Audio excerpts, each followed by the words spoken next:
Hi, I'm Case Lowe, co-host of the Open the Voice Gate podcast. The one question I'm constantly asked when it comes to Dragon Gate is, how do I get into the promotion? Well, stop asking and start listening to the Open the Voice Gate podcast, released every Wednesday on the Voices of Wrestling podcasting network. For exclusive news and show reviews, look no further than the leader in Dragon Gate coverage, Open the Voice Gate. Hi, my name is Tyler Fornes, and I am the co-host of The Good, the Bad, and the Hunky here on the Voice Wrestling Podcasting Network. Every week, my co-host Fred Moreland and I discuss all the happenings of All Elite Wrestling and everything going on in the universe of Tony Khan. We talk about Dynamite, we talk about Rampage, and we will talk about Collision when the time comes as well, along with all the appearances outside of AEW from all the best talents in All Elite Wrestling. This is one of the more cohesive wrestling companies in the entire world, and we discuss every intricacy about it, including the unique booking of Tony Khan that is both a huge positive and a major detriment. Check us out every single Thursday here on the Voices of Wrestling Podcasting Network. This podcast is a member of the Voices of Wrestling Podcasting Network. Visit voicesofwrestling.com to hear the rest of our great podcasts, as well as show reviews, columns, opinions, and updates across the world of wrestling. What do you guys want to talk about? You are listening to the Flagship Podcast with your hosts, Joe Lanza. What has being annoying stopped you ever? That's an excellent point. Right. An excellent point. That's part of the charm. And Rich Crage. Corey Graves screaming, perfectly legal, Cole. You can do anything you want in Tribal Combat. It's perfectly legal. While Paul Heyman is just yelling, Tribal Combat, Tribal Combat, Tribal Combat, Tribal Combat, Tribal Combat. I'm like, God damn it. Fuck all of you. Fuck this. And we are live on the Flagship Podcast. I am Rich. He is Joe. Joe, what's happening? How are you? How are you, Rich? Do you do the grids? Do you do the sports grids? You know, I swept the nation? I want to like them. I don't enjoy doing them at all. And it's not I get too nervous. I get too anxious about them. I get too worried about the right pick. Like the worst part they ever did is they added the rarity score thing to those grids. Maybe they may have been there from day one or whatever. If they didn't have those, I wouldn't care. You know what I mean? I just slap 6 players on whatever, because I could do the MLB one very easily. I can do the NBA one pretty easily. But then I get into this thing where, like, it happened the other day where it was like Lakers Grizzlies on the NBA one. And I was like, I mean, I could just put Paul Gasol and be fine with it. But then I was like, no, I can't do that. No one know. Like, I don't have to share it with anybody. I could just, but then it annoys me. It makes me nervous and angry and all this. And it's because I feel like I got to get that rarity score. Like, I'd be ashamed of myself if I just put Paul Gasol as the Grizzly and Laker and moved on with my life. Like, I don't know. Do you feel that same thing? Because you love them. You're all in on all of them. You don't have to share them with anybody. Just complete them. It's just by myself. I'm like, come on. Or the worst is like, and then I got in the zone where I was like, I know other ones, but like, I'm just gonna put Paul Gasol here. Then I did it, and it was like 68% of people, and I'm like, oh god, look at that, come on. And then I thought I could have done Marc Gasol. I could even went chalk with a Marc Gasol. And that would have been even better than this. And I just felt so ashamed of myself that's the best I could do. This is the most rich explanation I've ever heard. Why this thing that I can't just keep to myself, that I could just have fun with, and somehow I have zero fun with, and it just annoys me.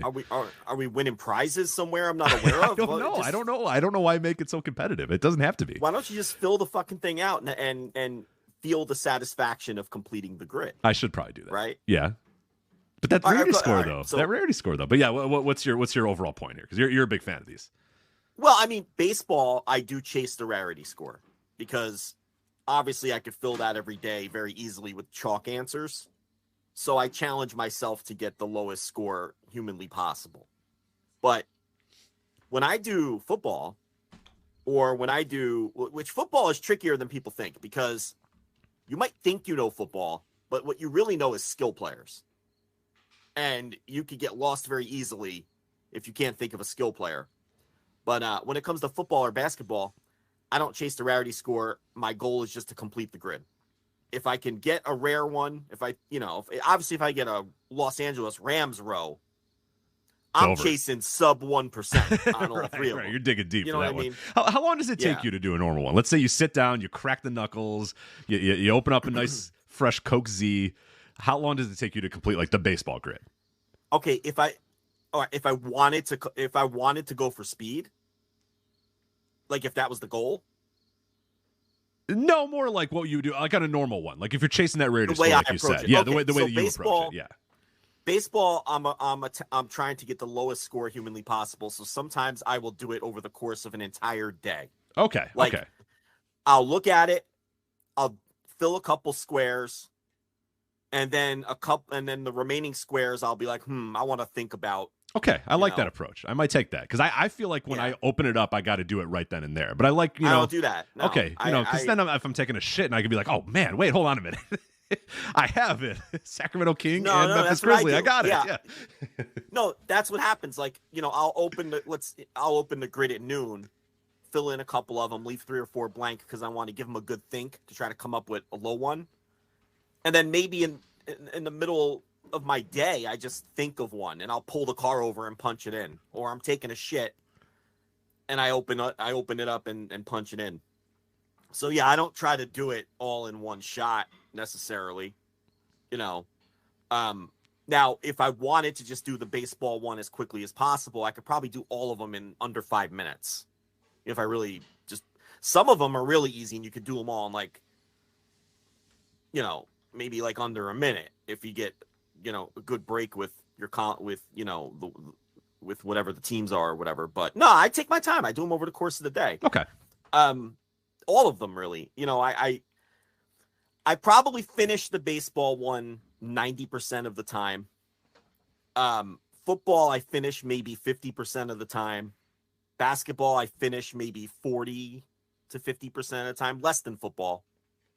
Because you have no frame of reference for like the last 15 years of the NBA. Yeah, the problem with the NBA is anything after like 2005, forget it. Like, well, that's not true. Like the star players, like people like Harden and Durant, you can go the chalk guys or whatever. But if you're actually trying to, or their teams, like if you get a Sacramento King, Indiana Pacers, I'm done. Or you're digging into the 80s and being like, okay, hold on a minute. Who was on the Kings in 1986? I can figure this out. I got this. Exactly. Yeah, like the modern players, because basketball, I don't chase the rarity. I just want to finish it. So I will throw Kevin Durant in a Nets Thunder square with no shame. Okay. Yeah. See, I wish I could get there. I'm not there yet. No, I just want to finish it. Now, I do, like, all right, I haven't done today's yet. Let me look. So, like, all right, on today's, one of the columns is all NBA. Now, I will chase rarity on that one. Like, yeah. You know what I mean? Like, in cases like that. Yesterday for football, one of the columns was Super Bowl winner.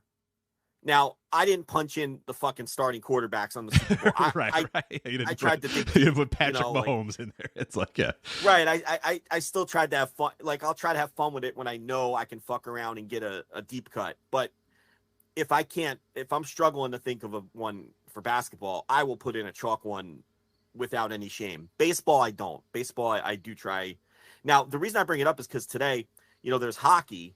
Oh, and I've never gotten... My all-time record in hockey is 4 out of the 9 boxes. It's not as hard as you think because there's always a column with a career stat, and you could just name stars until you come up with something. Okay, all right. So it's not as hard as you think. Like, so when I put Paul Correa in, there's a good chance I could possibly get it right. So Wayne Gretzky, Paul Correa, Jerome McGinley. That's it. Yeah. That's exactly it. Because like Mark Messier, I'm good. I got this. Yeah. Yeah, if you know Patrick some Hall of Famers and what I'm good. I got this. Yeah, if you know some Hall of Famers and what teams they played for, you're gonna accidentally get some. But today they added Immaculate Footy. There is now a soccer game. Pele. And, yeah. And I have to tell you, today's the first game I'm looking at it. Rich, I don't even recognize the logos. Right. You're like, I don't know. Of the teams. Like, I don't know what any of this means. The only thing I recognize is the Brazilian flag is one of the rows. Okay, so you just need to give it what's and then but like you don't know the top row though. Is it's like no, like I don't know. It's some Premier League team in Brazil, and there's no way you're ever going to figure that out. All right, no, it says all right. So one of the rows is the Brazilian flag, Now, or one of the columns rather. One of the rows is Chelsea Football Club because it says it on the logo. Okay, so that one you got. You can understand Chelsea. These others, I have no idea what the logos are, so I have no chance. My goal with and I'm going to try it every day. You're going footy. You're going Immaculate footy. All right. Yeah, I'm going to try to just get one box ever. I think you only know like 4 football players, though, right? I know, but I'm just going to use those 4. Who do you even know? Day. You know Pele. We know that. Well, did Pele play for any of these teams? Let's see. Brazilian. You know what? Because the Premier League didn't exist when he was I active. don't think it did. No, that's as far as modern players, I don't. Who do you know that's modern? I know a modern Brazilian player. Yeah, Fred. Fred?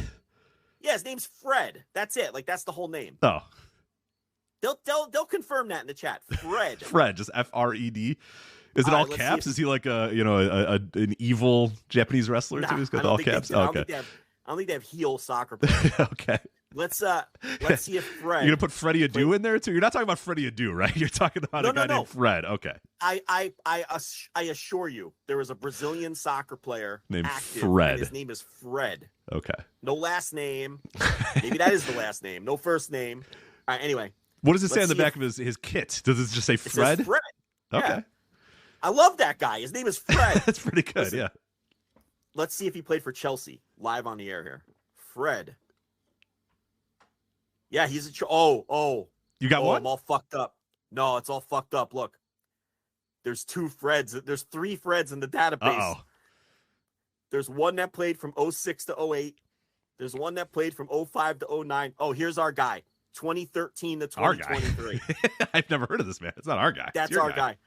2013 to 2023. All right, ready? So when I do the grids, I usually do them with the girl. She loves. I punch the name, but then she likes pressing the button. Oh, I see. Right. Okay, all right. She really gets into that. So, and I watch. I sell it. Like even though I know they're right, I sell it. You're I'll watch through my fingers. Oh. Yeah, yeah, right. I'll watch through my fingers and be like, "Is it in there?" And she'll be like, "Yeah, you got it, Daddy." And I'm like, "Oh yeah, I'm a genius." So, let's try Fred. Ready? I'm watching. Fred. All right. No, he did not play for Chelsea. All right. Shit. Let's see if he played for this indistinguishable logo. It says Paris something or other. Let's put this in. Fred. Nope. One more. Some kind of logo here. No clue. Can you describe said logo? What do we got? Nah, it's like a bunch of letters crossed with each other, and I don't know what the fuck it is. All right. Fred. Now, do you know what? Do you know what Fred? You have no idea. You know Fred is Brazilian, and that's all you got, right? That's all I know. Okay. He didn't play for any of these teams, so I can't name another Brazilian player, which means, and I don't know what any of these other logos mean. I don't know the current Chelsea roster right now, so I can't really help you. Sorry. Well, if it was the Chelsea roster from 3 years ago, I could help you, but no, this year I can't help you at all. Yes, I'm agree. Yeah, run them all down. I don't know who's there anymore. Yeah, you don't know who the striker is anymore. No. For Chelsea, let's just put Messi in one of these boxes. He's been around, right? Yeah, yeah. Lionel Messi. Yeah, I don't even know what is Messi. This is no, that was wrong. Chelsea. See, they don't tell you what these teams. Oh, Liverpool. Okay. Oh? If we can get someone who played for Liverpool and Chelsea, okay, maybe bend it like Beckham. Let's see. David Beckham. I don't know if he was a no shit. I don't know who he played for. Our European listeners are screaming at this point. David Beckham. This would be like listening to like the Days of Thunder podcast, and they're trying to go through like a baseball immaculate grid, and they're like, Red. Yeah. Somebody played for the Reds and the Yankees or whatever, and they're like, I don't know. Let's try, Yeah, exactly. Let's try Barry Nolan Bonds. Ryan. And we're like, oh my God, what? No. What are you doing? What are you doing? Barry Bonds, what? Aaron Boone, Yeah, try Aaron Boone. What are you doing? Come on, yeah. I'm gonna try one more. All right. Well, I remember when I used Lionel to play. Messi is not. You're not trying him in the Brazil category anymore, right? No. Okay, because he's not Brazilian. I don't know. I think he's I know Argentinian or something like that. So. No, I put him in the Chelsea Liverpool square. I don't know. I'm not sure. Well, they're both. I figure they're both Premier League teams. Maybe I don't know.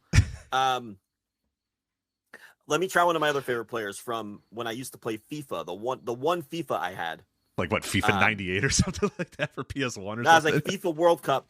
FIFA World Cup, I think, is 06 a World Cup year? Somewhere in there. Sure. That was a good game, actually. I remember that one around that time. Yeah, that was good. good. A good one. That was really good. Of course, I used Italy. I know what the cover looks like. Of course you did. Yeah, it's a great game. I used Italy. And whenever I would pass to this player, the announcer would go, Totti! So let's try Totti in one of these boxes. All right. So let's see. Totti. Yeah, I know that. I know that game. Francisco Totti. Okay. Francesco Totti. Let's see if he played for Chelsea and Liverpool. Ready, Rich? Yeah. He did not. He did not. Shit. Man. Darn. I only have 3 guesses left. Can we get one? You want to give it a shot? Give it a stab. Give me a player. Neymar. I don't know what his first name is. Neymar. Okay. Let's try him with, you want to go Chelsea, Liverpool, him too, or you want to try him in the box? What are the other? Oh, we don't know the other boxes. You don't know the other. Pull it up logos, on your right? phone and you can look at them. All right, let me look up Immaculate Grid. What's it called? Immaculate Footy? Yeah, just put Immaculate Grid and go to the baseball one, and then there's a I menu see. Okay, across play the now. top. Play now. Footy. Get the fuck out of here with Footy. Jesus Christ. Okay, we got BVB 09. I don't know what that is. Paris. Yeah. Saint Germain. That's a team. I mean, let's give it. All right. Well, okay. So the 3 in the row are BVB 09. I don't know what BVB 09 is. I'm skipping that one. I'm out. Liverpool Football Club. Yeah. And Brazil.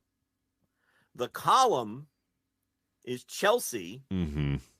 Paris Saint Germain. I think that. Yeah, I believe that is what it. I have no earthly idea what CFM or something like that on the bottom. And I that can't. third one doesn't have any words on it. No, it's just a random assortment of letters. So. And all intercrossed with each other. Yeah. Maybe it's Come On Fulham. Sure. Right. All right. Let's just assume it's Come On Fulham. Yeah. So Neymar is Brazilian. He's Brazilian? He is Brazilian. So let's try one of those. I got 3 guesses left. You want me to try them in all 3? Don't do BVB. I don't know anything about BVB. I don't know anything about CFM. We'll do the Brazil. We'll do the Brazil row. Brazil. Oh, I see. Yeah, do Brazil row, Chelsea, Paris, and then we'll try them in all 3. Yeah, why not? Go for it. I don't know his first name, though. Or if that is his first name. I can find it. Listen, I think this is our best shot. So, all right, let's I can see Neymar being a Chelsea guy, right? Neymar. He's just Neymar, by the way. Oh, wow. So okay. I thought he had a first name and a last name. I guess not. So is that more common than I thought? Because I might have to start liking the football if guys are just like, nah, I'm just one name. All right, so here we go. Neymar. In Chelsea for the win. No. All right, we got to try him in this Paris gimmick. Neymar in the Paris gimmick for the win. He's in there! Oh Rich, I swear to God, yes. punch it in. Immaculate punch it in yourself. Footy. We got one. Punch it. Let me see. Neymar 2013. Hell yeah. The Paris thing. 49%. Wait, hold on a minute. Who's the other Brazilian player? Hold on. He's 49%? So that's pretty enormous. That's pretty large. Okay. I can't believe it. We got one. It should be 100%, right? What other Brazilian plays for? But I guess there's dudes like you out there that are like, no, I'm not going to use Neymar. I'm going to find, this dude. Wow, incredible, nice job. I've never been so excited. I can't believe it. We got one. That's incredible. Well, now your new goal's got to be 2. You got one. You said that was your goal. Neymar, Paris Saint Germain. Is Paris Saint Germain a good football club? Joe, I don't know anything about. Sir. I have one guess left, sir. Uh-oh. Okay, so once we figure out what CFM is, we're off to the races. Can you think of another soccer player? Period, because I'm not sure I can. So we did Messi, you did Beckham, you did Neymar, and Pele. Let's try Landon Donovan. In one of these. All right. So that guy probably retired in like 2001. And I gotta tell you, I'm going back to the old standby. Freddie Adu, Liverpool. Freddie Adu, man. Yeah. I don't think he ever got Chelsea, to this Liverpool. level. He's playing like 8th league. We looked that up. We did a Freddie Adu segment not that long ago. And he's playing like 8th league in like Brussels or something like that. I forget what he was doing. Oh, so Freddie Adu? Yeah, it wasn't good. Yeah, it wasn't good. And he's still probably like 26. All right, so here's I'm gonna do Landon Donovan. Landon Donovan, yeah. He played from 01 to 16. Okay. Oh wow. Okay. I thought he retired in 01. Turns out he just started in 01. No, okay. He was just always bald. Like maybe I saw him and I was like, that man's 38 years old, but he wasn't. So. And we're gonna go Chelsea, Liverpool. Okay. Ready? Absolutely not. Damn it. We lose. The game's over. Our rarity score is 849. Nice. All right. But for those who don't know, okay, the highest possible, meaning the worst possible score is 900, and we just got an 849. So you really can't do any worse than that. We only got one right. And it was like the second most popular player in the world. So yeah, it was. He was the most popular pick for Paris and Brazil. He was the number one pick among all players.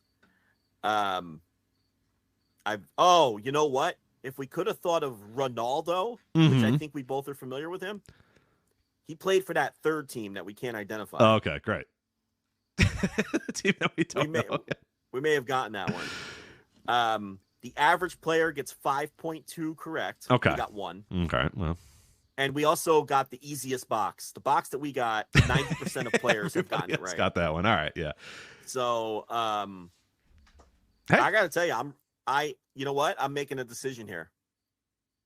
I am retired from Immaculate Footy. I am yeah, that's it. Grand opening, grand closing. You're done. That's it. Yeah, there's like no reason to continue because, Rich, it feels good to be a champion. It does. It feels good getting, taking Neymar out of the deep, the back of our mind going, oh, wait a minute. What about Neymar?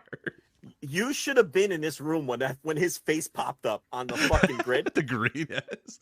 Very handsome man. What a handsome face to look at you, though, too, right? He is a handsome man. I popped, my hands went up in the air. You seemed very excited about it. I'm glad. I couldn't believe we nailed one. That's incredible. I didn't think so. Listen. Nailed it as if we just had guesses and knew one guy and tried it. It's not like we were like, oh, you know what? Hold on, try Neymar. Yeah, but now I have to confess something. What do you got? I was going to drag this bit back every week to open the show until we got one. Thank God. We nailed one on our very first try. Good. That's incredible. Now that's it. It feels good to be a champion. And we've pissed off every European listener to the show and South American listener. So sorry, apologize for that. But every non-American, I should essentially just say every non-American is just. You know what? Let me see them do it then if they think they can do better. Right. Okay. First off, figure out what these logos are. You're not going to be able to do it. Right. That's step one.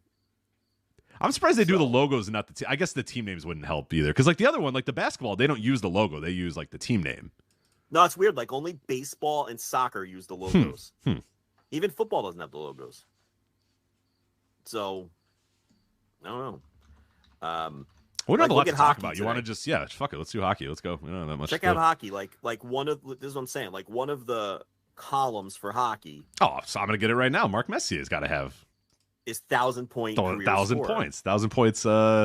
St. Louis Blues. Now, does this guy just have to at one point play for the Blues, or did he have to get that? For him? Oh well, Wayne Gretzky played. Wayne Gretzky, Blues, right? already way ahead of you, pal. Right. Boom, we got two. All right, let's put in.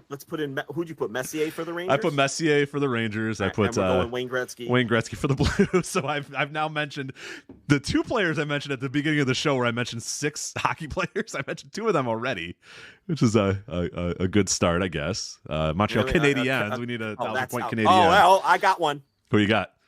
I use this guy all the time. Guy Lafleur. Oh, I love a little Guy Lafleur. Yeah. So let's put Guy Lafleur. All right. That was 50%. Yeah. Guy Lafleur, if you've never seen him, looks like a guy exactly. If I said this man's name is Guy Lafleur, you would close your eyes and exactly what this man looks like is what you would imagine in your life, right? He looks like a Guy Lafleur. Listen, ask John Carroll. I love punching in Guy Lafleur. I have used Guy Lafleur countless times in the hockey grid. Because he played for the Rangers. So whenever Rangers and Canadians come up, you're all in. Punching into Guy Lafleur. Okay, so 3 all-time greats we have mentioned. Yeah, 3 Hall of Famers. Good start. I think we're done, Rich, because I couldn't name a single Nashville Predator if you put a gun to my head. Oh God, I didn't even notice that. Yeah, I can't. I don't know anybody who's ever played for the Predators, so that's out.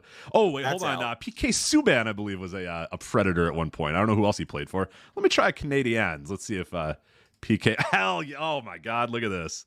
All right, let me put that in. I got PK Subban. Yeah, he was a Predator and a Canadian. Oh, maybe we got a chance. We're here. Let's. We're possibly in the money here. All right. That's my only national predator that I know. So hopefully you got a so predator. we're in deep trouble. We're not doing great here. Can we do a ranger and a shark? We got to think NHL 95. Yeah, that's where my head's at. I got the game. I'm looking at the game right now. It's not helping. I'm looking at the cartridge. It's right next to my computer here. Not helping, unfortunately. Yeah, I'm trying to see who's on the cover. The Predators were not around then, so that's not good. We're thinking sharks. We're trying to think sharks, right? We're fucked because we can't name another predator. I was lucky. I got PK Subban. I don't even know how I got that. So, yeah, we're fucked here. Naming predator, I mean Wander Franco. Yo, folks. I mean, too soon. A Canadian and a shark. Yeah. See the Rangers because I live there. That's a very minor help for me. You're not going to get a newspapers shark when I was a kid and shit. You're not going to get a Ranger shark. But yes, the problem it's an expansion team with the Rangers, right? It's not like no way. Like Rangers Flyers, I could be like, oh, Eric Lindros, But sharks, what the fuck can I do with that? Like I don't know. Yeah, that you're out. I think we're done here. Let me rack my brain for these last few here. Yeah, I think we're done. I think we got lucky to have the ones we got. Listen, this is tying my all-time record, and I'm counting it. So now hold on a minute. My man Paul Correa, who I did one of the other 6 players that I mentioned at the top of the show, he was a Blue, but I don't know who the hell else he played for. Well, there's no way he lasted until the Predators. You wanna open it to the chat? Let's open it to the chat and see if they can finish the grid. Maybe throw Paul Correa in the. Is he a shark? Who? Paul Correa. I have no idea. I never heard of the man. I don't know. You don't know Paul Correa? You did not play NHL 95 as much as I thought you did, I guess. How about Arturas Urbe? I don't know who that is. Hold on, but you don't know who Paul Correa is? You're full of shit. Maybe. You know who Paul Correa is. There's no. I wish the Avalanche. There's a Mighty Duck. You didn't play as the Mighty Ducks of Anaheim in NHL 95? No, they were terrible. Well, no, if you they're good. You got to just use Paul Correa.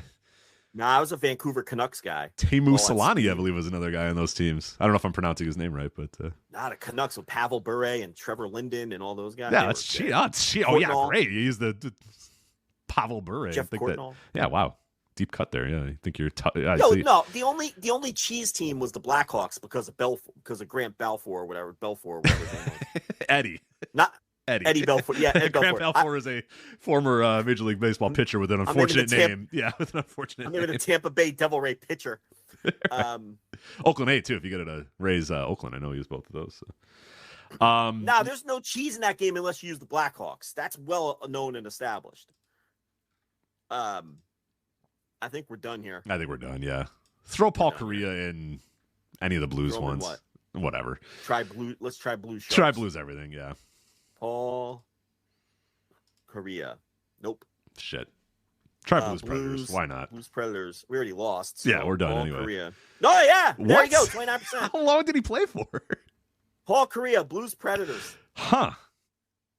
Let's try. I am feeling Arturas Urbe on Sharks Blues. Let's see. All right. Arturas Urbe. Is that how you pronounce his name? It can't be how you pronounce his name. Probably not. Urbe. Arturas Urbe. Artur. With like a little gimmick over to you. Yeah. Oh, okay. An umlaut. Nope. Little umlaut. No. I know he played for the Sharks. Let's try him with the. I have 2 guesses left. I'm just gonna fill the other Sharks columns and see. Urbe. Hey, we got a whole column, baby. So I'm feeling good. And one more. I don't think he played for the Rangers, but let's see. Nope. Okay, so we got 5 correct and a rarity score of 588. Ah, shit. Next time we got to use Jaromir Jagr. I think he played for 42 years. For everybody. Played for every team, I'm sure. So we could have went with Vincent Damphus for Canadians and Sharks. Damn. Dan Boyle. For Rangers Boyle. Sharks. Dan Boyle. Who's I'll Dan have you Boyle? know that out of check this out. Out of our 5 answers, 4 were the most popular answer in a given box. Who was our deep cut? Who was the deep cut out of that? Gretzky with the Blues. Oh, yeah, people don't remember he was only there for like a year, I think, right?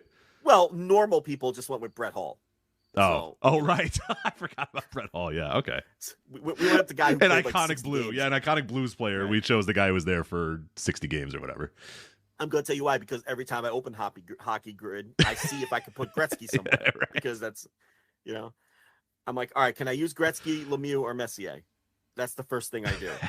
Lemieux, I forgot Obviously. about. Yeah, we got Claude Lemieux and Mario, so we got a few. You got to be careful. Don't be slapping Claude. Yeah. Don't put Claude Lemieux in there. For Pittsburgh, 50-goal scorer, you don't want to slap Claude by accident. No. You're gonna get yourself all fucked up. Anyway, someone in the no chat room said Paul Correa sounds like a WWF jobber. That is a good WWF jobber name. Boston Garden. Ding, ding, ding. Paul Correa. Ding, ding, ding, ding. He's wearing like a members only jacket as his warm up jacket. Right. Puts his hand up in the air. The number one. He's got big mutton chop sideburns. From Worcester, Mass. Paul Correa. Always from Worcester, Mass. Ding, ding, ding. It's always where he's from, too. Right. Him and the Duke of Dorchester, Pete Doherty, are a tag team. So speaking of that era of WWF, we have all these topics, but I demand. No, not really. We don't really have that many topics. I demand we open this show, the wrestling portion of this show, with a match that earlier this afternoon, I told Rich, I sent him a link. I said, Rich, you have to watch this match. You have to promise me that at some point today, you will watch this match. And he's like, okay. And it was a link to Judy Martin versus Desiree Peterson from June 22nd, 1985 in Boston, Massachusetts at the Boston Garden. I didn't tell Rich why he needed to watch this match. I just told him, you need to watch this match. Now, when Rich saw the link to Judy Martin versus Desiree Peterson from June 22nd, 1985, he quite literally stopped what he was doing and said, hell yeah, I'm going to watch this match right now. As any wrestling fan should. Yeah, when you're given Judy Martin and Desiree Peterson from the Boston Garden in 1985, you drop whatever you're doing and watch it. And when Joe Lanza tells you have to watch it, you're like, all right, something's happening here. I need to watch this match because, he's not, going to send me some. So Rich stopped what he was doing and watched the match. And I had seen someone earlier this week tweet or X. What do I say? X. Yeah, I think the Zeets thing was like a joke. That's not true. I guess somebody X'd it. Somebody posted it on X. Yeah, we can't use Twitter. We can't use tweets. Right. We're posting on X. So someone posted on X this match, highlights from the match. So the highlight package looked incredible. I watched the match, a day later or whatever, and I said I have to make Rich watch this match. So.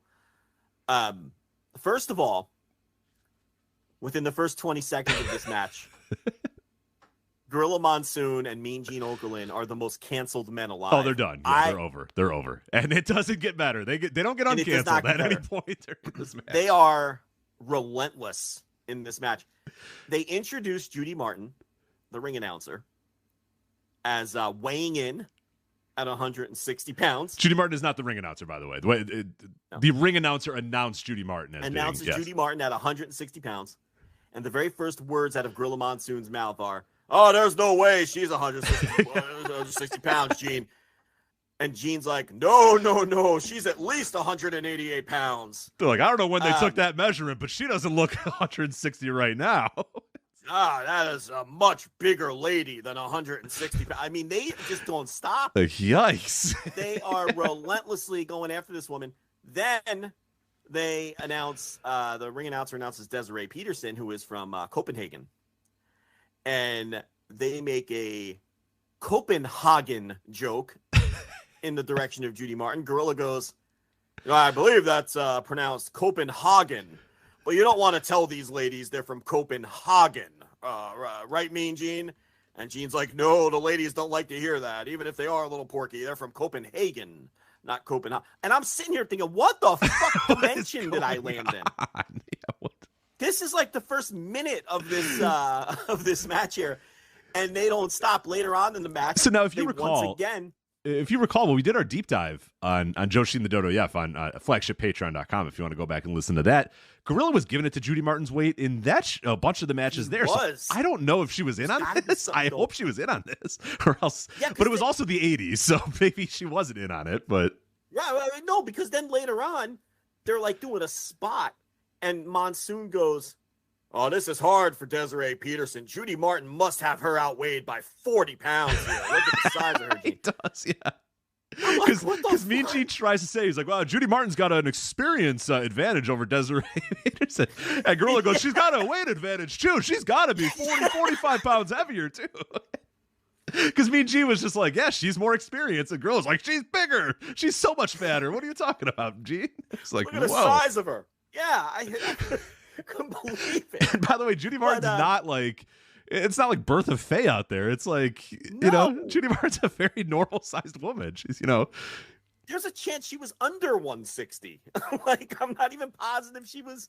I think they maybe added too many pounds to her in the introduction. Yeah, anyway, they said 180. That's a very large. Yeah, I don't think she was 180. But anyway. So, man, they were all over. That's not even why I asked you to watch the match. That's not even the biggest reason they got canceled either. Oh, go for it. Well, so this match is really fun. I'm glad you sent it to me. It was actually a very, very fun match. They keep doing a spot where Judy Martin is throwing Desiree out to the ring, and she's falling onto the laps of Gorilla and Mean Gene. Oh, yeah. First off, I think, okay, so I'm not going to steal your thunder, but let me just set you up.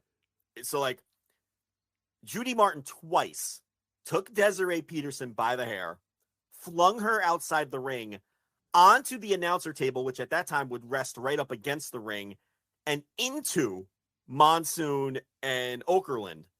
Rich, before you tell everybody why they're canceled forever, do you think she heard them ribbing her and did that on purpose? She did it twice. And their shit just went everywhere. And they're sitting right up on the ring. It's like they could hear what they're saying, right? Like they're 5 feet away. I never thought of it that way. I think it just worked for the style of the match that they were doing, the story of the match, but I don't know. That might be a...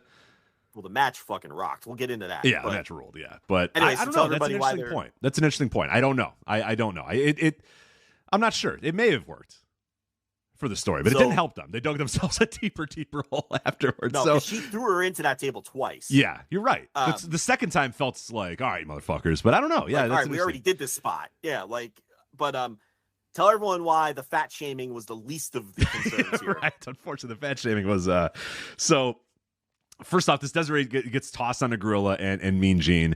The fans are behind Mean Gene going, "Give it a ride. Go for it, Mean. Go for it, Gene. Go for it." I'm like, oh, God. As in, hey, she's there. Take advantage. It's like, oh, God. Whoa, 1985. Scantily clad lady just landed in your lap. You know what to do. Like it's like, oh, God, 1985. You just hear these people be like, go for it. Do it. Yeah. She's right there. And it's like, oh, no.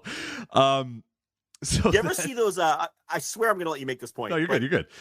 You ever see those Zoomers watch Seinfeld YouTube videos? Oh, no. They have to hate that show, right? Yeah. They think they don't laugh once. They think it's all super problematic. I would like to do Zoomers watch Judy Martin versus Desiree Peterson on June 22nd, 1985. I would like to do that. But go ahead. Yeah. So then, so Gorilla goes, "Hey, Mean Gene, I know you've been single for a long time, but this is kind of ridiculous over here." And then he goes, "Well, I mean, she's there, so she's for the taking." And then Mean Gene goes, "I'm not that hard up for a date to have someone thrown into my lap." Yeah. And then Gorilla goes, huh? As if like, I don't know. Yeah. And then do you even remember the worst of the worst? Then the worst line, yes, is Desiree gets back in the ring and Judy Martin is doing some moves or whatever. And Gorilla goes, "Oh, man, Desiree, she's got welts all over her legs. Gene, did you give her those welts?" It's just like, I'm just like, what the fuck? What is happening? What are they doing? So, Anyway, now that we're tugging our collars here, Match fucking ruled, by the way. the match fucking rocked. Okay, even with that commentary aside, the match rocked. You're rewinding every 15 seconds to go, did they really just say what they just said? And in every instance they did. But the match was fucking incredible. Judy Martin in this match is so fucking good. I mean, she gives her a power bomb, which they don't know how to call, and Gorilla Monsoon calls it an inverted backbreaker because he doesn't know what else to say. Because it had to be the first time he saw a power bomb. Yeah, I right? know that too. When He called it inverted backbreaker, right? Yeah, inverted backbreaker. You had the two spots where she just whips Peterson into that ringside table. It is just, Judy Martin is just a force of nature in this match. She is great. And Peterson's good as well. And I would, through modern eyes, give this maybe 3.5. Right? Through modern eyes. Oh, yeah. No, it's really good because, Judy is doing a lot of work, and Desiree is just getting her ass kicked here. She is just getting thrown around like a rag doll. Like we said, quite literally ragged out. Like she gets grabbed by their head and just thrown out to the outside onto the table. And it's not a table that breaks. It's not a modern WWE table or whatever. Falls onto the ring, and then they have to kind of help her into the ring or whatever and get her back in there. And that's, of course, leads to many canceled things as Mean Gene grabs her and puts her into the ring or whatever. Gorilla's like, oh my God, just and then Gorilla does it the next time or whatever. But the story is that she's just getting destroyed here. And then it, out of nowhere, she starts rallying a little bit. Judy goes for a big clothesline. I think it was a clothesline. And Desiree, she ducks under it, does this beautiful crossbody, like a real high crossbody, and gets the win. And the crowd goes nuts because it's like, man, this woman has just gotten her ass destroyed the entire time, just getting just absolutely destroyed by Judy Martin and just getting, literally ragged out by Judy Martin. And then all of a sudden she comes here, hits this amazing crossbody. And it was one of those great pinfalls too, where she hooks it real tight. So it's Judy Martin's kind of trying to wiggle out of it, oh fuck, oh come on. And it's trying, not a lot of times now. It's something that I hate about a lot of modern wrestling is you get pinned and you just lay there flat. You know what I mean? You're just done. You don't move. You're just I can't. I'm done. What you're trying to express here, whenever you go back and watch wrestling from that era, you're taken aback by the snugness of it all. Yeah. And that's kind of it's just a different physicality. Right. It's not snug like that anymore. There's stiff wrestling now, but it's not the same. It's the pinfall was snug. Right. She Martin hooks it in and Judy's trying to get out of it by jumping up and down and wiggling out of it or whatever. And then she can't. And it's 1, 2, 3. And it's just enough for the 3. And then Judy gets up and Desiree's going, yeah, I did. And the crowd's going nuts. And Judy Martin's like, no way. No, there's no way. And it's just, it's good shit. It's great. There's a genuine sense of struggle in the pinfall. Yeah. Where it's Peterson is truly holding on for dear life to hold Martin down, and Martin can't escape the pin. The missed leg drop spot by Judy Martin. Oh, the ferocity of it. And then you mentioned she goes for that clothesline at the end, but it's not the thing they do where they aim real high so they make sure that they miss. She swings that fucking arm. If she would have connected, thank God Desiree ducked because she would have fucking. You gotta duck. She would have killed her. And again, that's the kind of shit. That's how they worked back then, And it's the match is great. Judy Martin is great, and and then it was funny because then after they cut to the crowd after Peterson wins and the crowd's going nuts. And you got to remember, this is just a prelim, not even a prelim. When I looked at the card. Oh, this had to be, lowest. They went on. No, they went on right before the Hogan Big John Studd main event, which means people were tired. They had just sat through, 3 hours of wrestling. They wanted to see Hogan, and these women won them over because this crowd was molten for the finish of this. And they cut to the crowd, and there's this lady. And you can read her lips, and she's talking to her boyfriend, and she's going, and she says to her, and I quote, she threw her into the fucking table twice. You could read her lips. With the Boston accent, too. Yeah, she threw into the fucking table twice. Yeah, they had never, I don't know why I just did a Cockney prostitute. What the fuck was that? I can't do a Boston accent, so I'm not even going to try. But, they had never seen anything like that back then. That kind of they had to work that hard to win people over. And here's the thing. Now, after watching this match, Okay. And you know, I am a big proponent of Judy Martin. I always have been. After watching this match, Rich, I had a thought. And my thought was, I believe Judy Martin is a top 5 1980s WWF worker. Whoa, okay. Let's do this. Let's unpack this. I have unpacked it, and now the exercise here is you're going to do the same thing. Okay. And I'm going to present you my counter arguments or agreements. I contend that Judy Martin is a top 5 decade of the 1980s WWF wrestler. Okay. Now, just your gut instinct. Do you think I'm crazy? Do you think I could be right? What are you thinking when I say that? So I think you might be onto something there, because when you talk about like the workers of the 80s, like what we consider, because you're talking like work rate, like what she does in the ring. Yeah. So you could pretty much throw out, for me at least, the first half of the decade has got pretty much nothing, right? I would say like Backlund. Maybe you're if you want to count. You have to consider Backlund. Yeah, I never really vibe with Backlund stuff at all. All right, well let me frame it to you this way. Even if you rate Backlund like I do, he was gone by 84. Right. Okay. Judy Martin wrestled in that company the entire decade for at least parts of every year, and was a full-timer for 3 or 4 of those years. But she wrestled WWF matches every year from 1980 to 1989. So somebody like Backlund, he was done by 84, didn't come back till the 90s. Someone like Slaughter, who was awesome, was only there for 2 or 3 years in the early part of the decade, and then he was gone and didn't come back until the 90s and wasn't the same.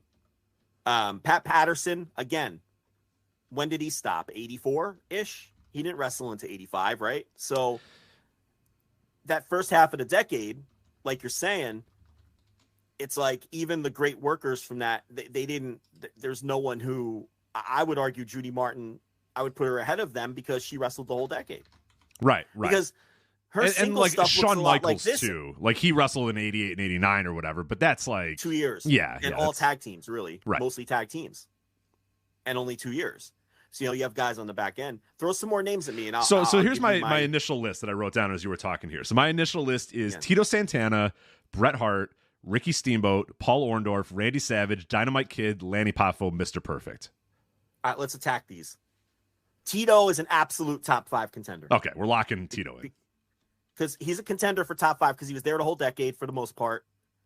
And he was a worker's worker. Tag team, singles. Tito's a contender. Who's next? My next guy was Bret Hart. Absolute contender. Now, didn't get there till 85. So we're only working with half the decade. But I think he was such a great worker, tag team, and even singles on the back end of the decade, that he has to be a top 5 contender at minimum. So yes, I would include him. Okay, so we got Bret Hart locked in. Ricky Steamboat. Now he's a tough one because he was there and gone and there and gone, but the body of work's pretty good for Steamboat. You're really only talking 85 to 88, and not even all of 88. Now you've got the WrestleMania 3 match with the guy who I think is number 1. I think Savage is number 1. Yeah, okay. Can we lock Savage in without talking about him? Savage is in without talking about him. Perfect.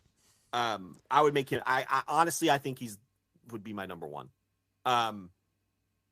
Steamboat, it's really only like 2.5 years all told, and the Mania 3 match.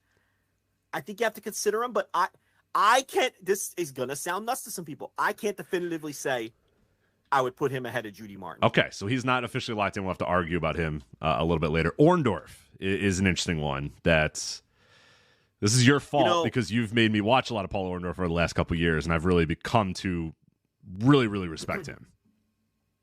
Orndorff showed up in 84 because the December 83 stuff really didn't even make tape. So he was 84 till about 88, but the second half of that run wasn't anything special. And the work was pretty good. 84, 85, 86. But again, when I think about Judy Martin, Rich, those Glamour Girls Jumping Bomb Angel matches are arguably the best matches of the decade. They're real fucking good. Yeah, if you haven't seen those, deep dive Joshi and the WWF, flagship patreon.com. We did an entire 3 hours, 4 hours or so about all of the Joshi wrestlers that have ever been in the WWF, and just the WWF. We're not going to modern era or anything like that. So yeah, you're talking Jumping Bomb Angels. You're going into the 90s when they're trying to do the women's division again. But we watched and talked about pretty much every single one of those Glamour Girls Jumping Bomb Angels matches that made tape. And yeah, there's some pretty. We watched everyone that made tape. There's some really good stuff in there. I hopefully most of that is still available. I'm that's always a problem with the deep dive is that videos come and go, but you could probably find most of that still, whether it be on Peacock or YouTube or whatever. We watched all the ones we could find on tape.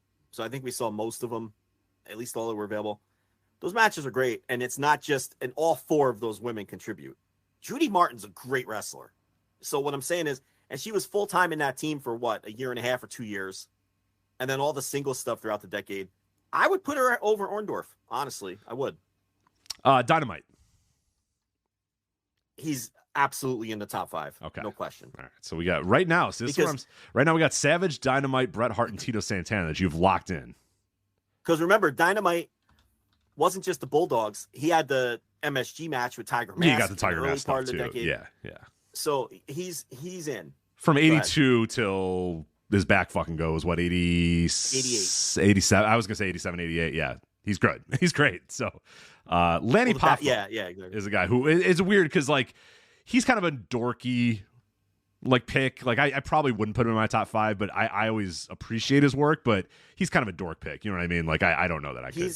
He's an interesting one. I'd have to put some thought into that because he was there for most of the decade. I think his work is underappreciated. But I will tell you this, without question, Judy Martin has more great matches than Lanny Poffo, and it's not even close. Oh, certainly. Yeah. It's not even close. So I would put Martin ahead of Lanny Poffo. Mr. Perfect. Again, this is a very short amount of time here. You're talking 88 and 89. Yeah. How can I put him ahead of her? You got 2 years there. She has 10. Not 10 full years, but again, who had more great matches in the 80s in that company? It has to be Judy Martin. It's Judy, yeah. She had more great matches. She had great matches every night against the Jumping Bomb Angels. Every single night. For however long that went, year and a half, whatever it was. So, no, it's not deep enough for Hennig, and I love Hennig, but it's not deep enough. Last guy, this is a suggestion from Gerard in the No Dopes chat room. Rick Martel. I would not put Rick Martel in the top 5. I like Rick Martel, but I wouldn't put him in the top 5. Mostly tag team. He was always in tag teams when he was in and out of the company. The model stuff was more early 90s. And honestly, those weren't great matches, right?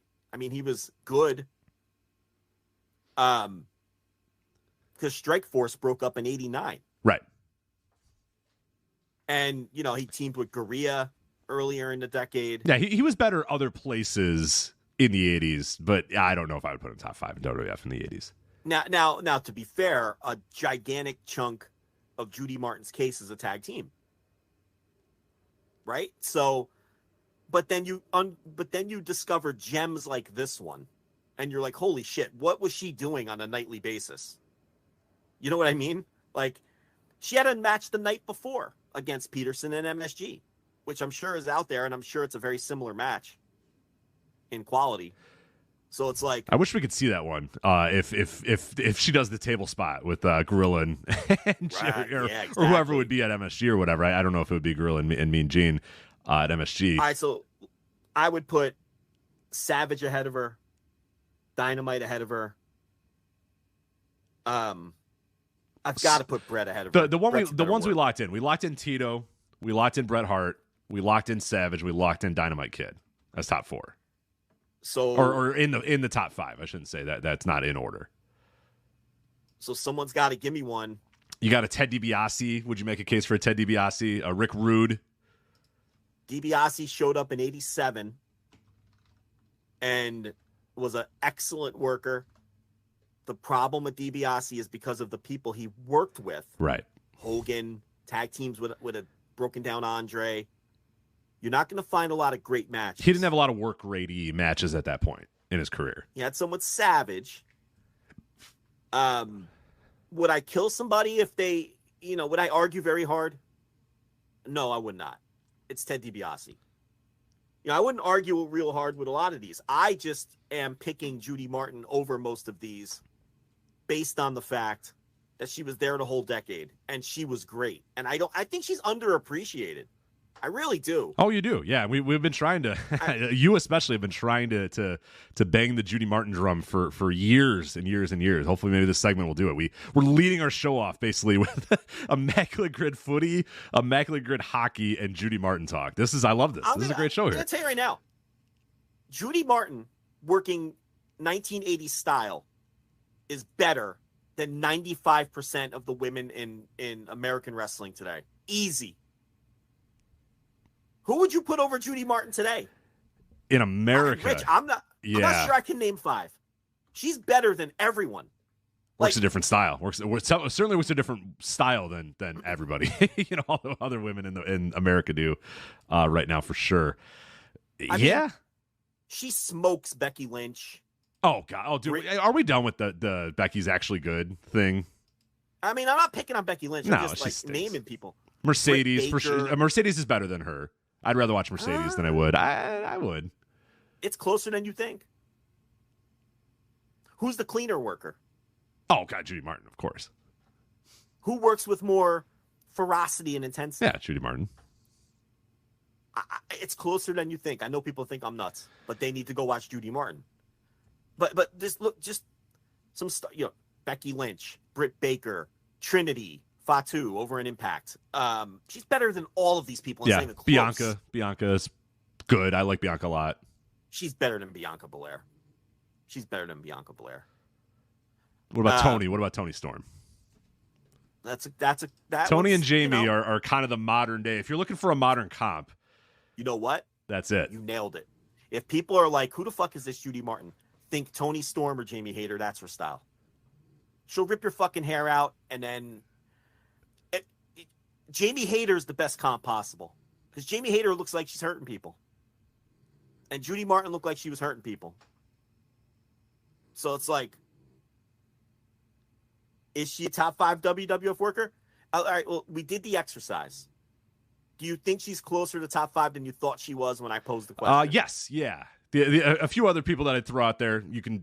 Greg Valentine. I've never been a big Greg the Hammer Valentine guy. Here's my problem with Valentine. Everything after he lost the Intercontinental title was lazy dog shit. Yes, exactly. Most of the stuff that I remember is lazy dog shit. So yeah, like you want to talk about Valentine from like when he was Intercontinental champion? Great wrestler. You want to talk about Valentine versus Backlund and stuff like that? Okay. But the problem is, again, Martin has the whole decade. Valentine's stuff on the back half of the decade is atrocious. Oh, it's the worst. It's the worst shit. Yeah. Who else? The other people, real quick, Jake Roberts. But he was more aura, vibes, promos. The work itself, cerebral. I don't know if the work itself is the work itself, what we're talking about. The actual bell to bell, that sort of stuff. At that point, Jake Roberts realized that he didn't need to be. Because his and even his Mid-South stuff's not like bell to bell. He's just he gets it. He gets the wrestling game, but he's not necessarily. He was never known for great matches. No, not a super worker. Again, who has more great matches? It's not even close. Oh yeah, it's Judy for sure. The Hulk Hogan thing is like everybody knows. I mean, everybody listening should know what we're talking about here. But it's Hogan's an interesting one, but Hogan could have been, because if you watch his stuff from New Japan and the AWA, it's, he worked in the way he knew he could work in the WWF. And as a result, his matches were very much the same formula.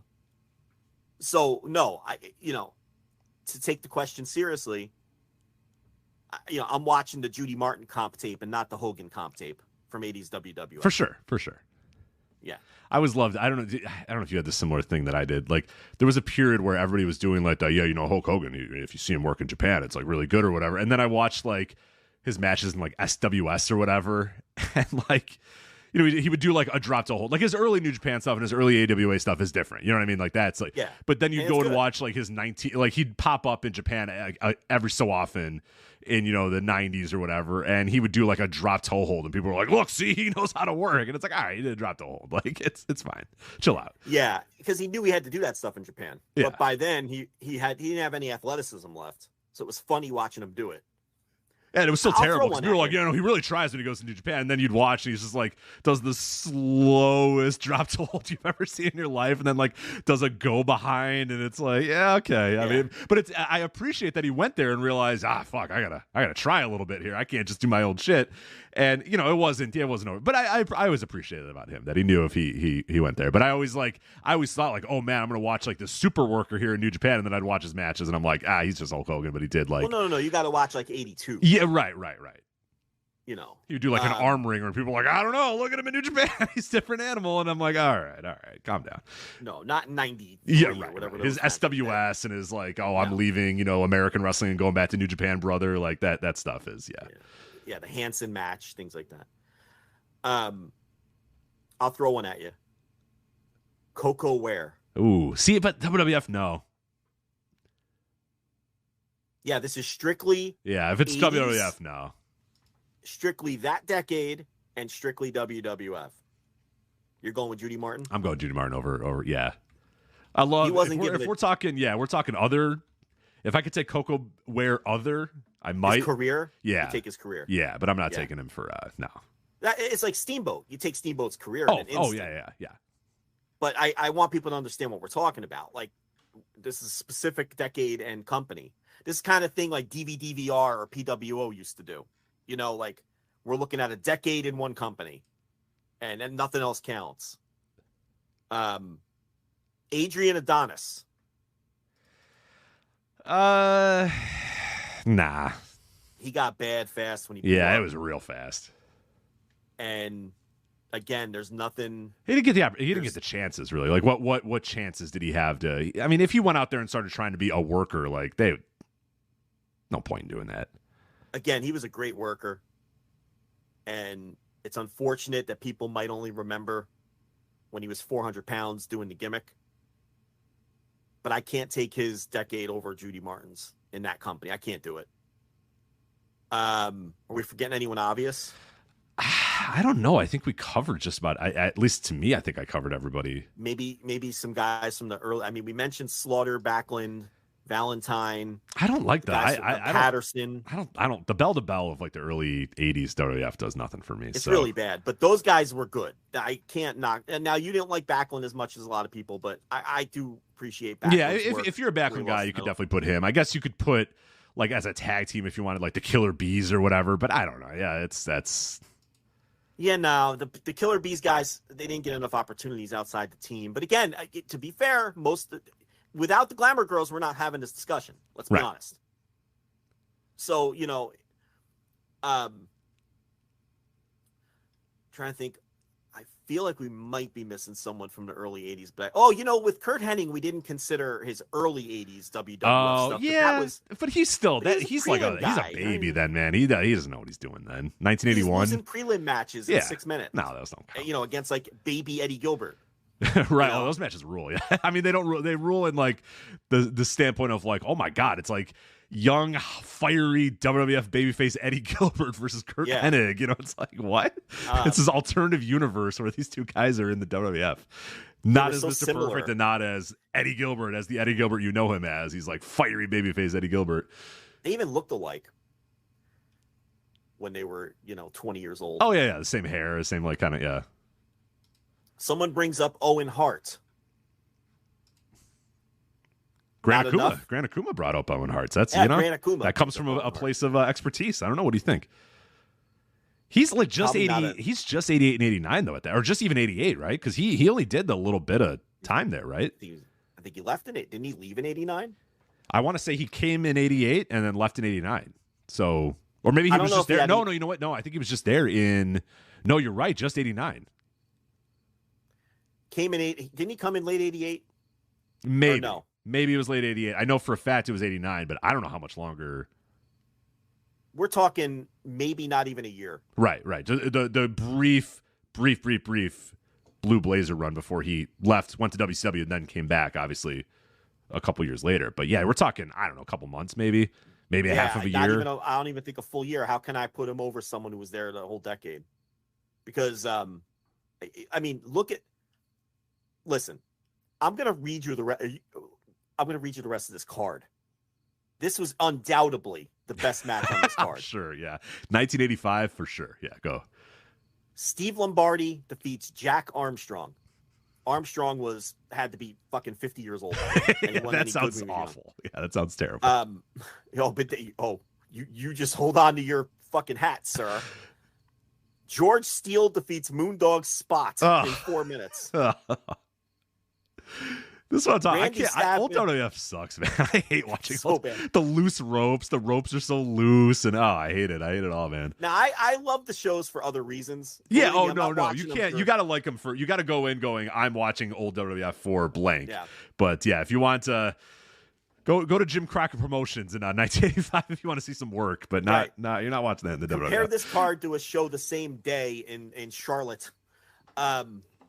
Randy Savage defeats SD Jones. Well, that started off well, but then we got old SD Jones in there. Well, that'd be quite the accomplishment if Randy could get something out of that. But yeah, there's a chance that was better, but it probably wasn't. I wouldn't bet on that. Adrian Adonis, pre-adorable. Well, kind of in between. 85. It was the relax with Trudy era. Defeats Swede Hansen. We could throw that one out.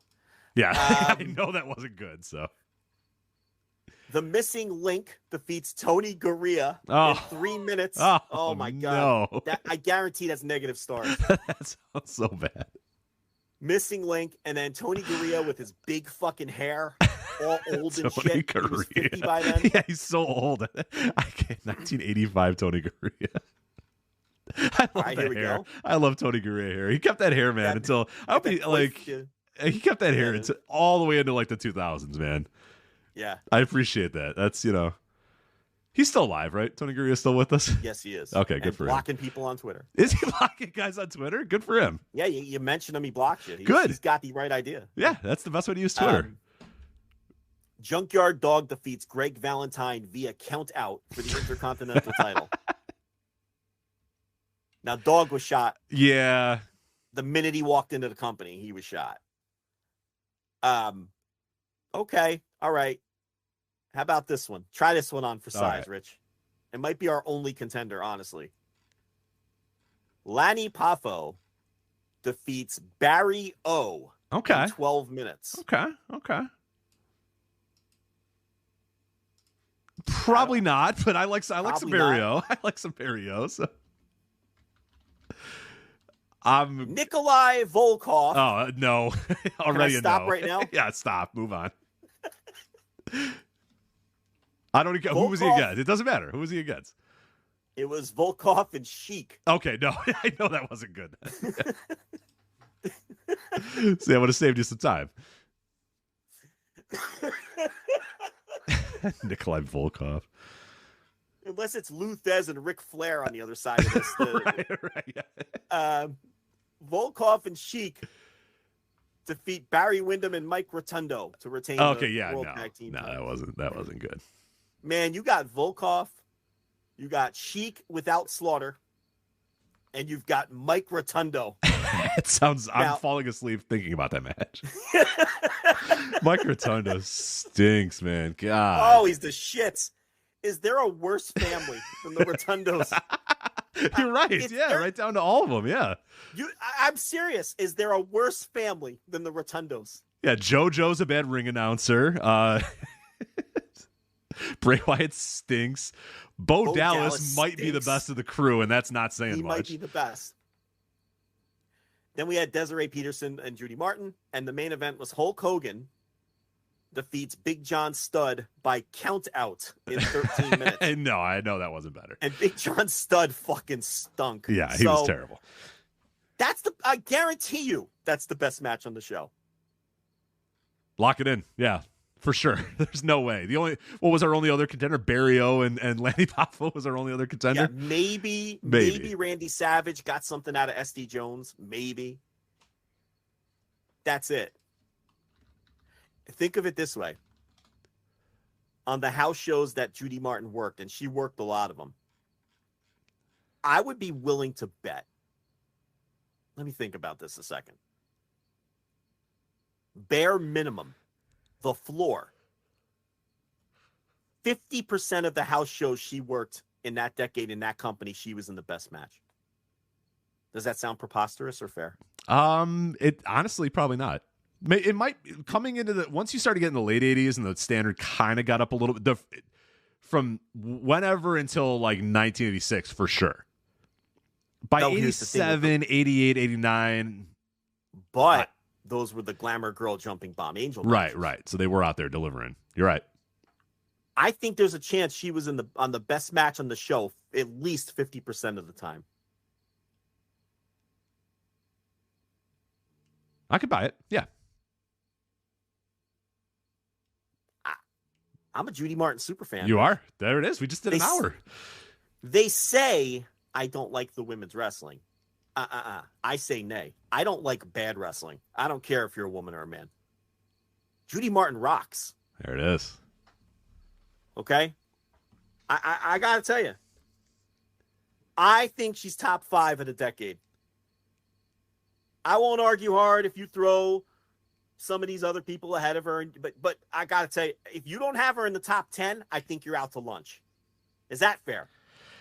Oh, top 10, no doubt. Yeah, for sure. She has to be. And then, yeah. Because that's if you want to go top 10, then we're adding like your Orndorffs and your Steamboats. Like, because, yeah, then we're adding a bunch of the guys that we were like, we're kind of on the fence about those guys. Then we can add Poffo, we can add Orndorff, we can add Steamboat. Easily top 10. Easily top 10. In 81 through about 84-ish, okay, she was part-time.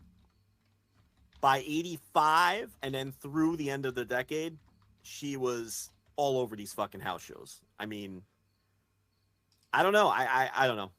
I think she's got to be top 10's a lock. I would have her in my top 5. But nobody expected this. No. Well, Judy Martin show. I don't want to talk about this other shit. So no, the rest of wrestling kind of stinks right now. So I'm gonna have some. I will.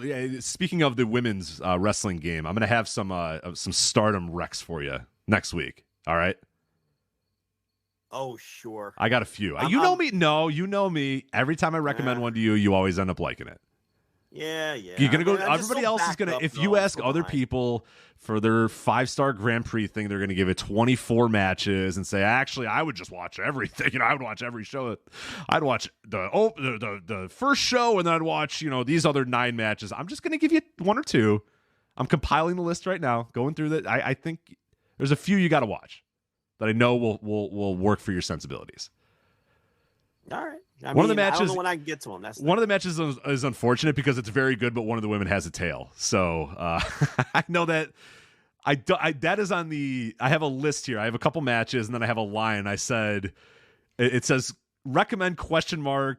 Has tail. So I don't know if I can recommend a match where one of the people I've seen the girl with the tail. I've seen the girl no. with This the is tail. Stardom. I think you're thinking of the. There's a Tokyo Joshi Pro.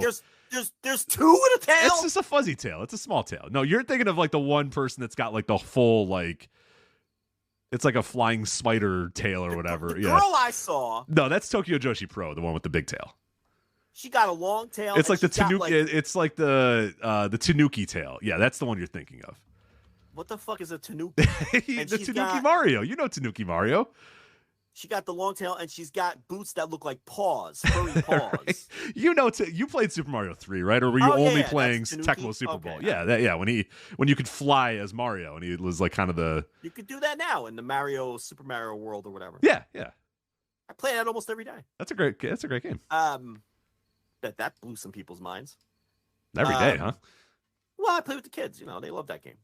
So I regale them with tales of Super Mario Brothers past. Do you have any of them? Play them. They'll pick them up. No, I know. Yeah. I show them the YouTube videos, and one one's weird. 2 is fucking bizarre. I don't know if you can have a kid play 2, but 3 they could easily play. No, Super Mario Brothers, the one that came with the Nintendo. they could pick that up tomorrow and play that. It's the same as the one they're playing now. Right. I just wondered if it didn't have enough spark to it, if it didn't have enough pizzazz for them. Yeah, I don't know. They hear the theme and they come running from the other room. Like the Mario songs are like crack to children. They just, But I play the YouTube videos, and what they're taken back by is how short the levels are. And honestly, if you haven't played them in a while, they're right. Like there was a time last summer. It was a day I wasn't doing anything, and like they have on the Switch, they have like the the retro systems or whatever. You have the Nintendo and the Super Nintendo and the Genesis. So I was like, you know what I'm gonna do? I'm gonna try to beat all the old Super Mario games or whatever. So I picked up and I started at number 1, Super Mario Brothers. Went, all right, let's do this. I beat the game in like an hour and a half. And I was like, this took as a child, this took me like all summer, man. I was like, all right, that's what I'm doing. I'm going to beat Super Mario. I just did it. It was just like an hour and a half. And it wasn't, I was like, all right, it wasn't that long. Okay. Listen to the humble bragger over here. No, it's not that long of a game. It's not that long of a game. Yeah, why don't you do the speed runs where they beat it in like 38 seconds? Oh, fuck that shit. Yeah, well, they're also hacking it. Have you ever seen some of the speed runs? Yeah, they're like, it's kind of cheap shit. They're like, I just turn around and walk through the wall here, and then the game's over. Right, like, that doesn't count. That's not There's a brick you can jump through where the game doesn't register. Yeah, and then the whole thing crashes, and then it says game over, and I'm like, fuck off. That's not winning the game. Yeah. And they stop the clock like at certain time. It's real. Fuck off with that stuff. Yeah. Now I will say that the thing that does help with the Switch is they have like save states, so you can like. If you know you're about to, get killed, you can go to the save state or whatever. So you're cheating a little bit there. Like in the old days, you died. You know what I mean? You fucking died. You were done. Well, you know what these fucking kids do on the one on the Switch, the Super Mario World, fucking whatever it's called. Odyssey, I believe it's Mario Odyssey, right? No, not Odyssey. No, that's right. It's not Odyssey. Super, whatever. Thing. So you're sure Odyssey's the one that came out a couple years ago. It's not the one they're playing. It's not Odyssey. It's Super Mario. Hold on. Super Mario Brothers. Super Mario Brothers U. It's Super Mario Brothers U Deluxe. That's the one they have. Okay.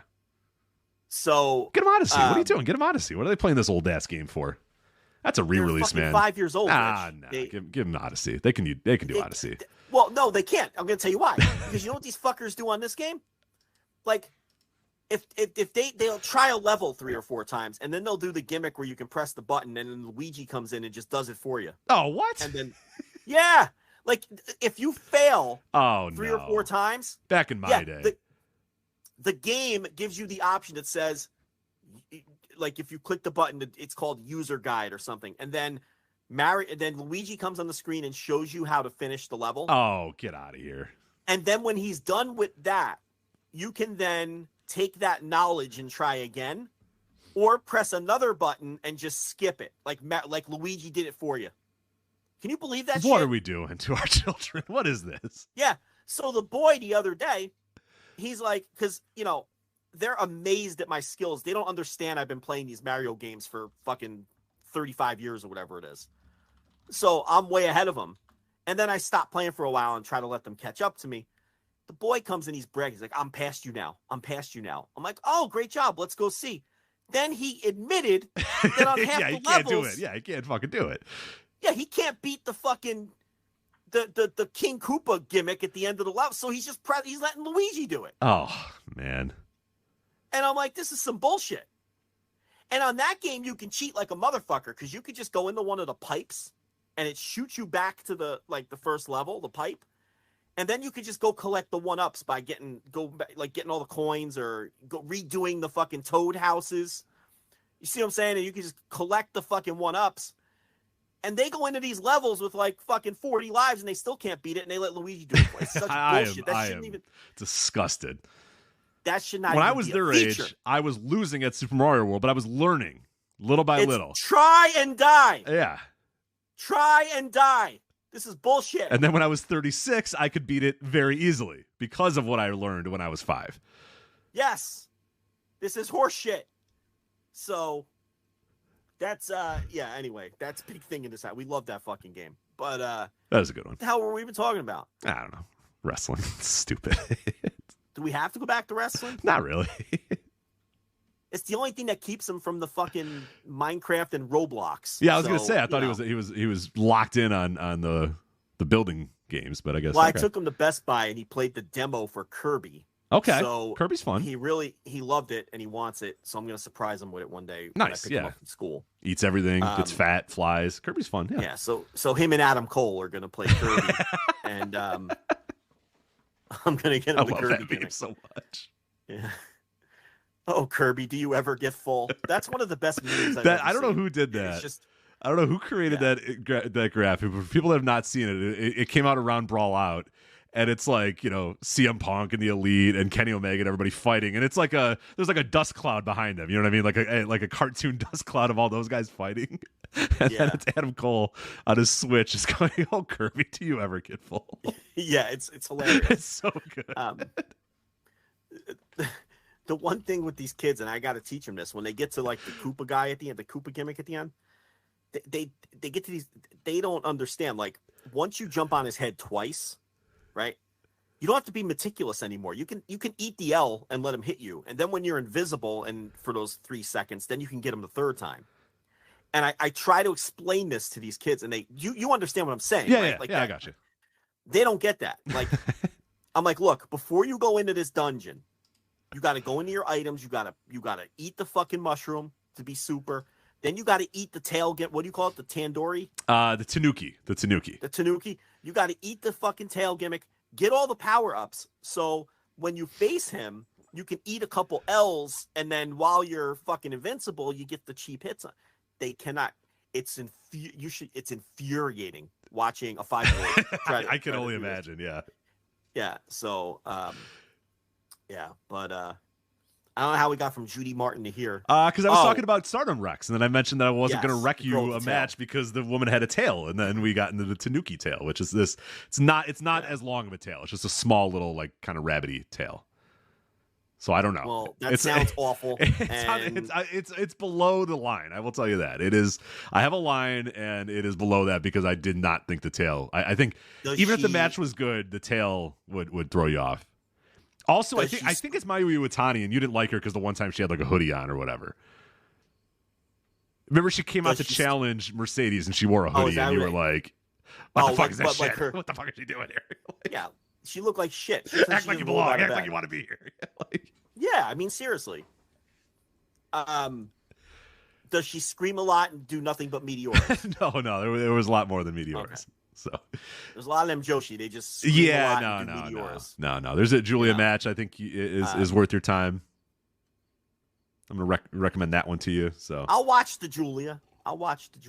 See, you like the Julia works.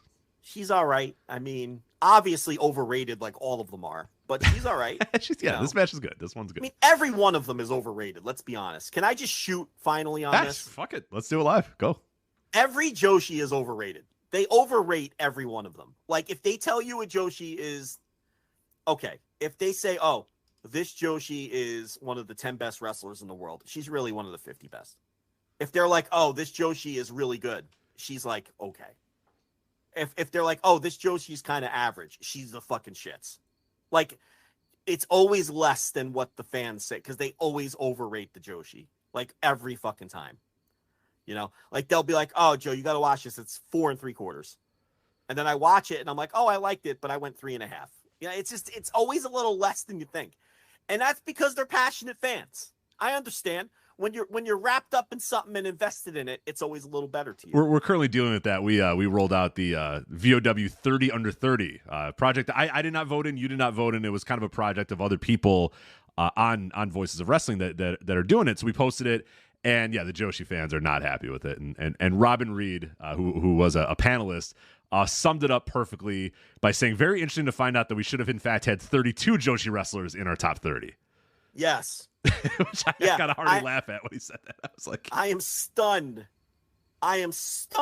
to find out that the Joshi fans are the ones that are upset. Even though there's like 15 Joshi wrestlers in this top 30. There's so many of them. Only group of fans. Calm down. It's okay. The only group of fans that really ever have a right to be angry about this kind of shit are Lucha fans. They're the only ones. Because Lucha is the style of wrestling, the subset, whatever you want to call, that gets unfairly... Oh, absolutely. I don't want Yeah, that doesn't. I don't want to say shit on because it's not that. It's like No, it nobody just, talks never about it. gets its Find due. another fucking podcast that talks about CMLL the way that we talked about it yesterday. Never Or last gets week. its Last due. week. Never gets its due. By the way, caught up on the CMLL. A lot of good stuff there. See, Fucking great. I was talking to someone earlier this week, another super nerd like us, and we were just talking about how Speak for like, yourself. Come on. there's definitely a ceiling on these CMLL matches. Like, I don't think any of them are match of the year contenders, but it's almost like taking a break and just watching. I don't know if simple's the right word, but just wrestling the way like you remember it almost. Like, just here's a heel, here's a baby face. They're going to do an angle. They're going to have a match next week, and they're going to settle this thing, or it's going to continue on. You know what I mean? It's like they're not trying to reinvent the wheel. It's logical. A, B to C. When it's good, it's really good. And like anything else, when it's the shits, it sucks. I mean, there's plenty of shit, you know. But you learn what to not watch. You watch enough of anything, you know what to skip, and you know who to skip. But all right, you give me these Stardom Recs next week. I'll do it next week. Yeah, I'm working my way through the 5-star Grand Prix. I'll give you a few. I'm not going to give you too many. They're a very selective grouping of matches that I think you'll enjoy. I'm so behind on July. I don't know when I'm going to get to them. Oh, yeah, these are like August. Oh, some of these are July. Yeah, some of these are July. Yeah, well, that's good because I need to watch the rest of the July stuff anyway. That anything notable, but man, the G1 fucked me up. I've been keeping up so well, you know, to write that monthly column, and the G1 just. Oh yeah, you're mid-August at this point. You're not close. All my time went to the 19 G1 shows, so I'm all fucked up now. Anyway, what's next on the docket here? You want to talk about bad American wrestling now? Sure. All sucks. Anyway, AEW. CM Punk had quite the busy week this week, if you say so, Joe. Try to give the timeline here of everything that happened. So, okay. This started, I believe, SE Scoops was the first with this one, that both Adam Page, Hangman Page, and Ryan Nemeth were blocked from appearing at a Collision show on Saturday by CM Punk, despite them obviously having, you know, Page was supposed to do a pre-tape there, and I think Nemeth he was supposed to have a match, I think, and they ended up moving that. I forget exactly what he was supposed to do, but that's where the timeline started. Is reports that Hangman Page, you know, showed up to the arena, was told to go. Ryan Nemeth showed up to the arena, was told to go. Now, trying to follow the timeline here a little bit. So then at one point, I forget how, I think Tony Khan was asked a question about it. I don't know what the hell he was talked on. What was he?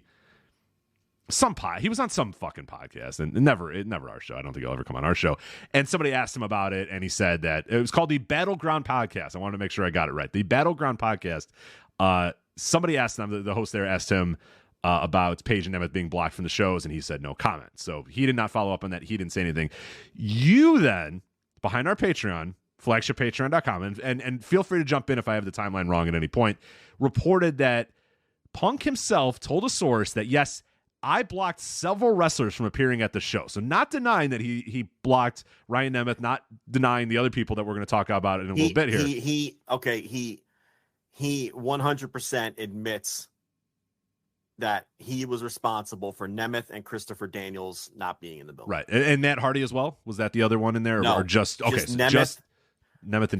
Nemeth and Daniels. He is denying he had anything to do with Hangman Page not being there. Right. And that you also said that as well, that he denied that he had done it. Now, he's denying that he had anything to do with Matt Hardy, not this week, but at a different time. Hardy was booked for Collision one week and then called and told not to come. And people think Punk was behind that because Punk and Matt Hardy do not get along. No. And that got looped into one of the reports, I think maybe Fightful this week. And Punk also denies having anything to do with removing Matt Hardy from that particular booking. And the Isaiah Cassidy thing, I wasn't able to get anybody to comment on Isaiah Cassidy. My personal theory on Cassidy is Cassidy was booked with Hardy. And if they decided they didn't want Hardy there anymore, what's the point of bringing in Cassidy? Because they were probably doing whatever. They were probably doing the same thing. Right. Because they're linked in the storyline. So that's just me using common sense, though. But no, he freely admits he didn't want Nemeth or Daniels there. Okay. So that those are the other, without getting into the full blow by blow timeline, essentially this week it came out that, he had blocked Nemeth from arriving at the arena. Everybody kind of agrees with that. That's fine.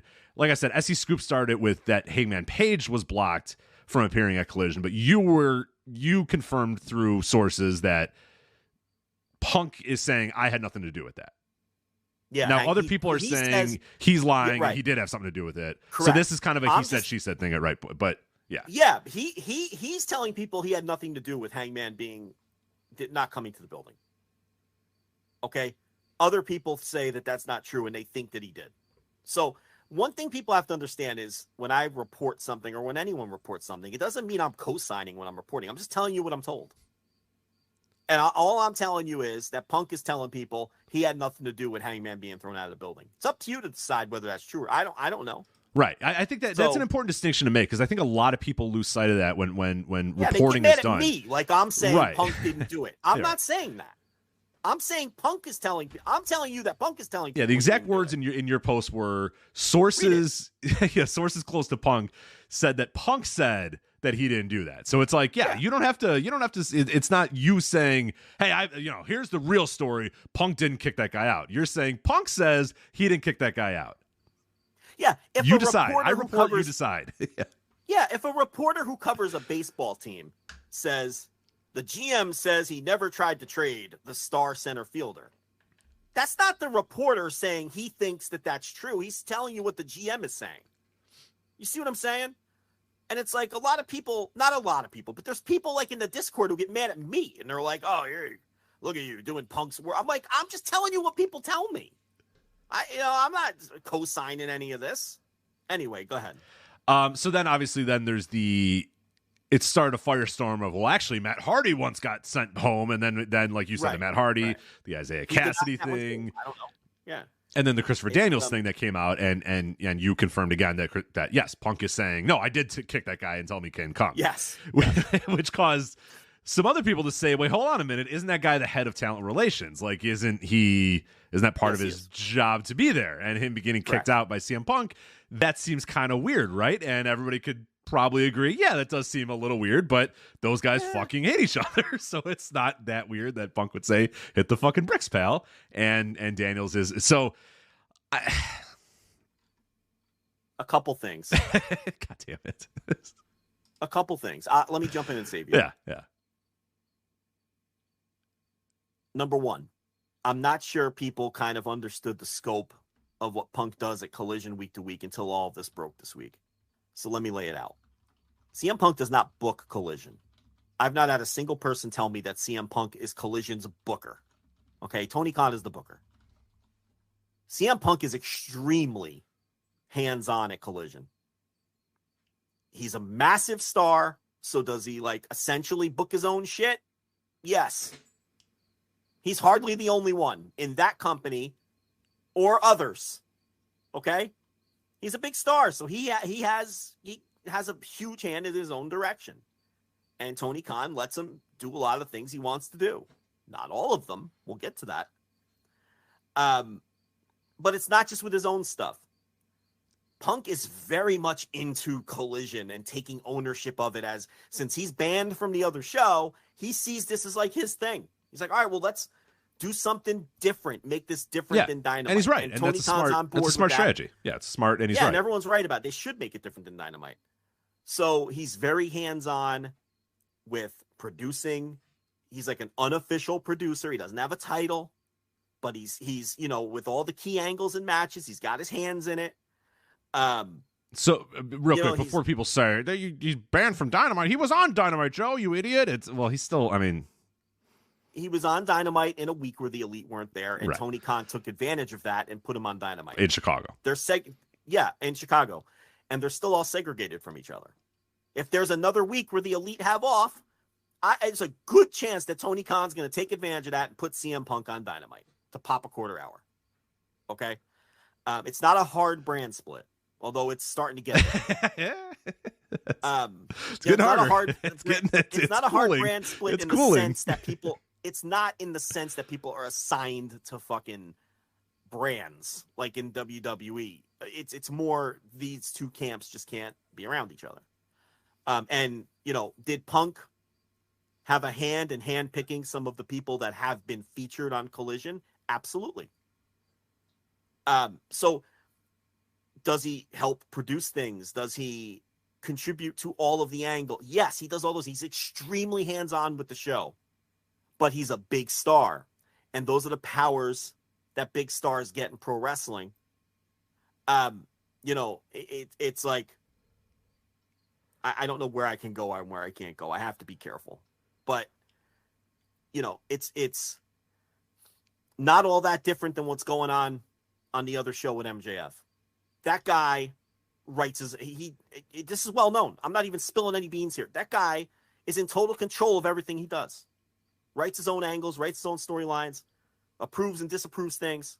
Why? Because he's a big fucking star. Right. Well, Chris Jericho. And that's from how day one works. in that company. Chris Jericho's had a modicum of power to kind of, you know, not fully. Modicum? Yeah, a lot of fucking, yeah, maybe more than he's another one. And it isn't, and Roman Reigns.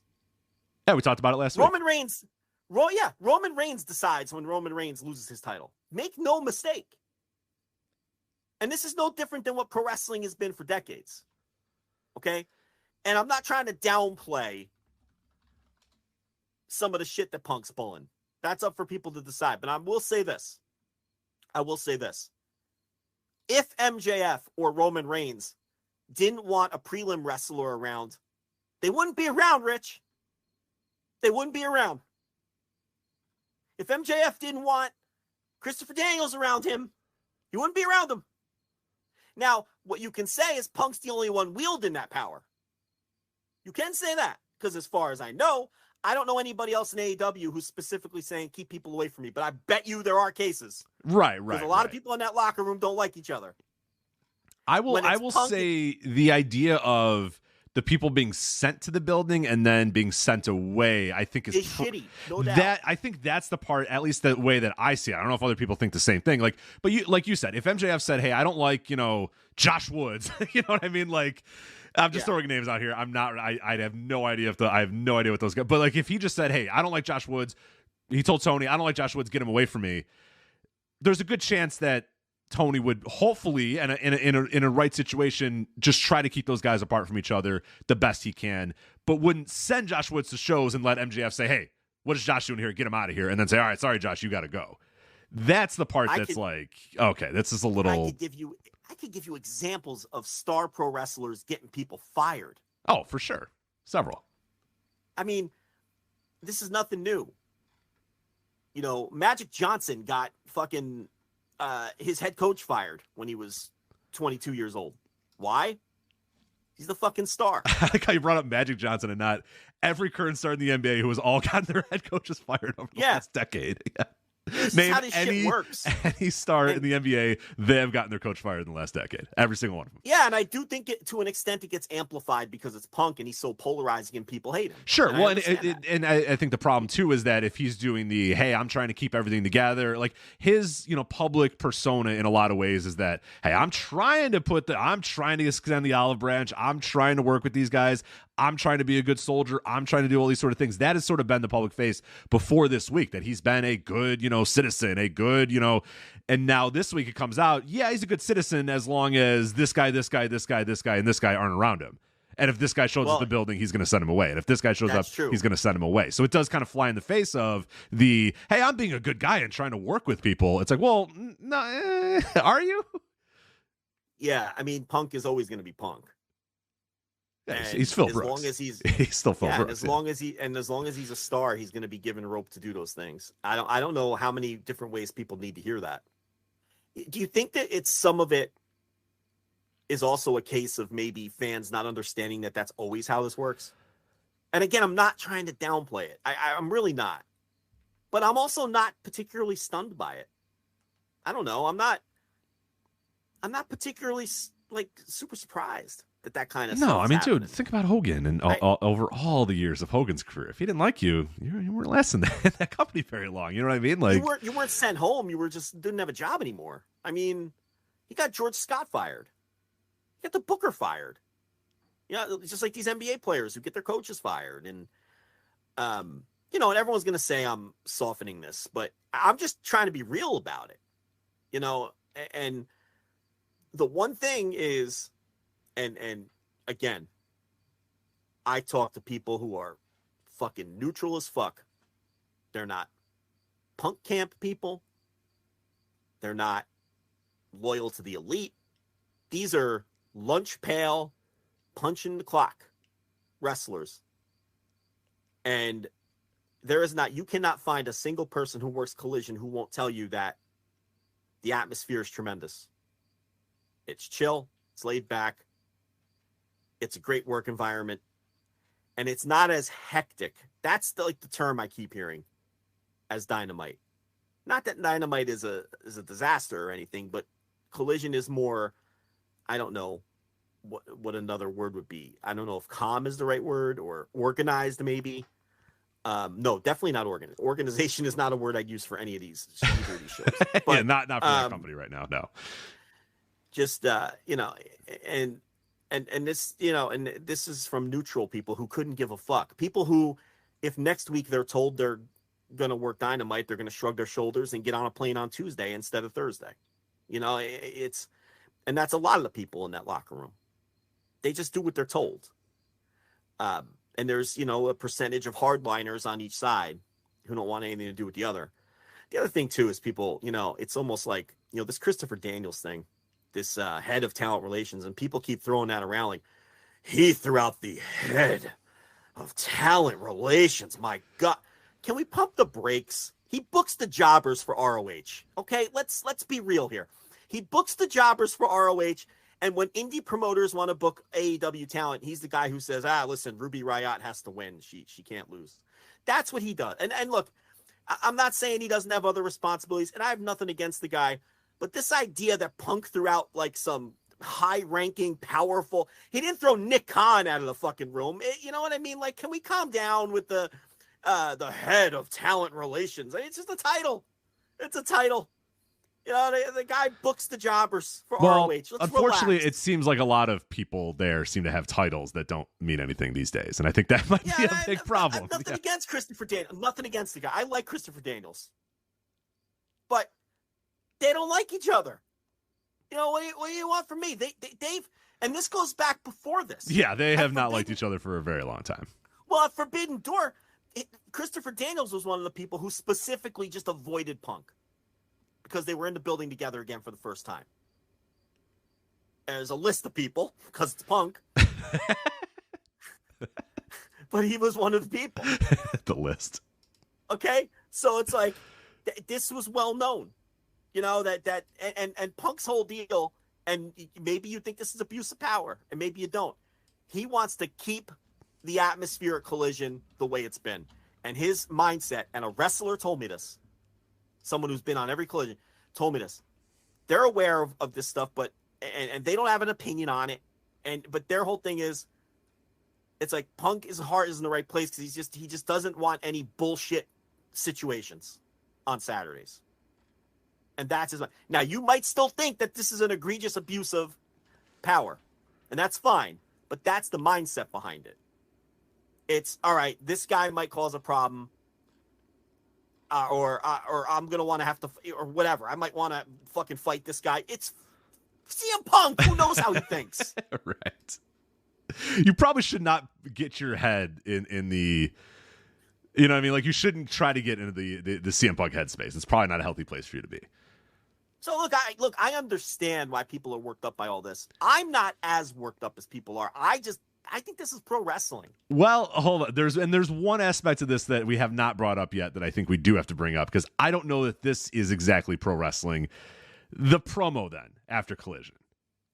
Yeah, bad idea. What are we doing now? Well, look. This guy wants to work a program with these people, and they want nothing to do with him. And he cut a shitty promo. He knows it sucked. He knew it sucked almost immediately. He apologized to the guy. I don't know how Hangman Page took the apology. That I don't know. But I know Punk apologized to him. We broke that. I broke that story. You did. He apologized to him via text. He botched it. He wanted to make it more kayfabe. And he was mad at himself that he went down the road where it was like business related, selling toys, selling tickets. He fucked it up. He wanted it to be kayfabe. He wanted to do something along the lines of, I'm going to give go-to-sleeps to all these guys. They've got weak chins. I'm going to knock them out. Like all wrestling, kayfabe, canon shit. Now, you could argue he shouldn't be doing that either. It is after the cameras go off, but he knows what he's doing. No, he goddamn knows. Yeah, he fucking knows what he's doing. Yeah, he's aware of that. He wants people to film. He wants it to film because he's trying to get these guys to work with him. And he's failing. I don't think that's miserably. I mean, by they don't telling want them you're not the heart and soul of this company and you don't sell any fucking merch. I don't know if that's going to do it. Yeah, I don't know if that's going to make them say, you know what, guys, what are we doing here? Let's do this thing. It's not a good idea. It's going to work people up unnecessarily. But at the end of the day, it's like, again, I don't want to come off as a punk. No, you can't defend this one. That's stupid. This is stupid. It's dumb. I said it was dumb. But at the end of the day, how dumb? It's like, it's a promo after a show. It bombed.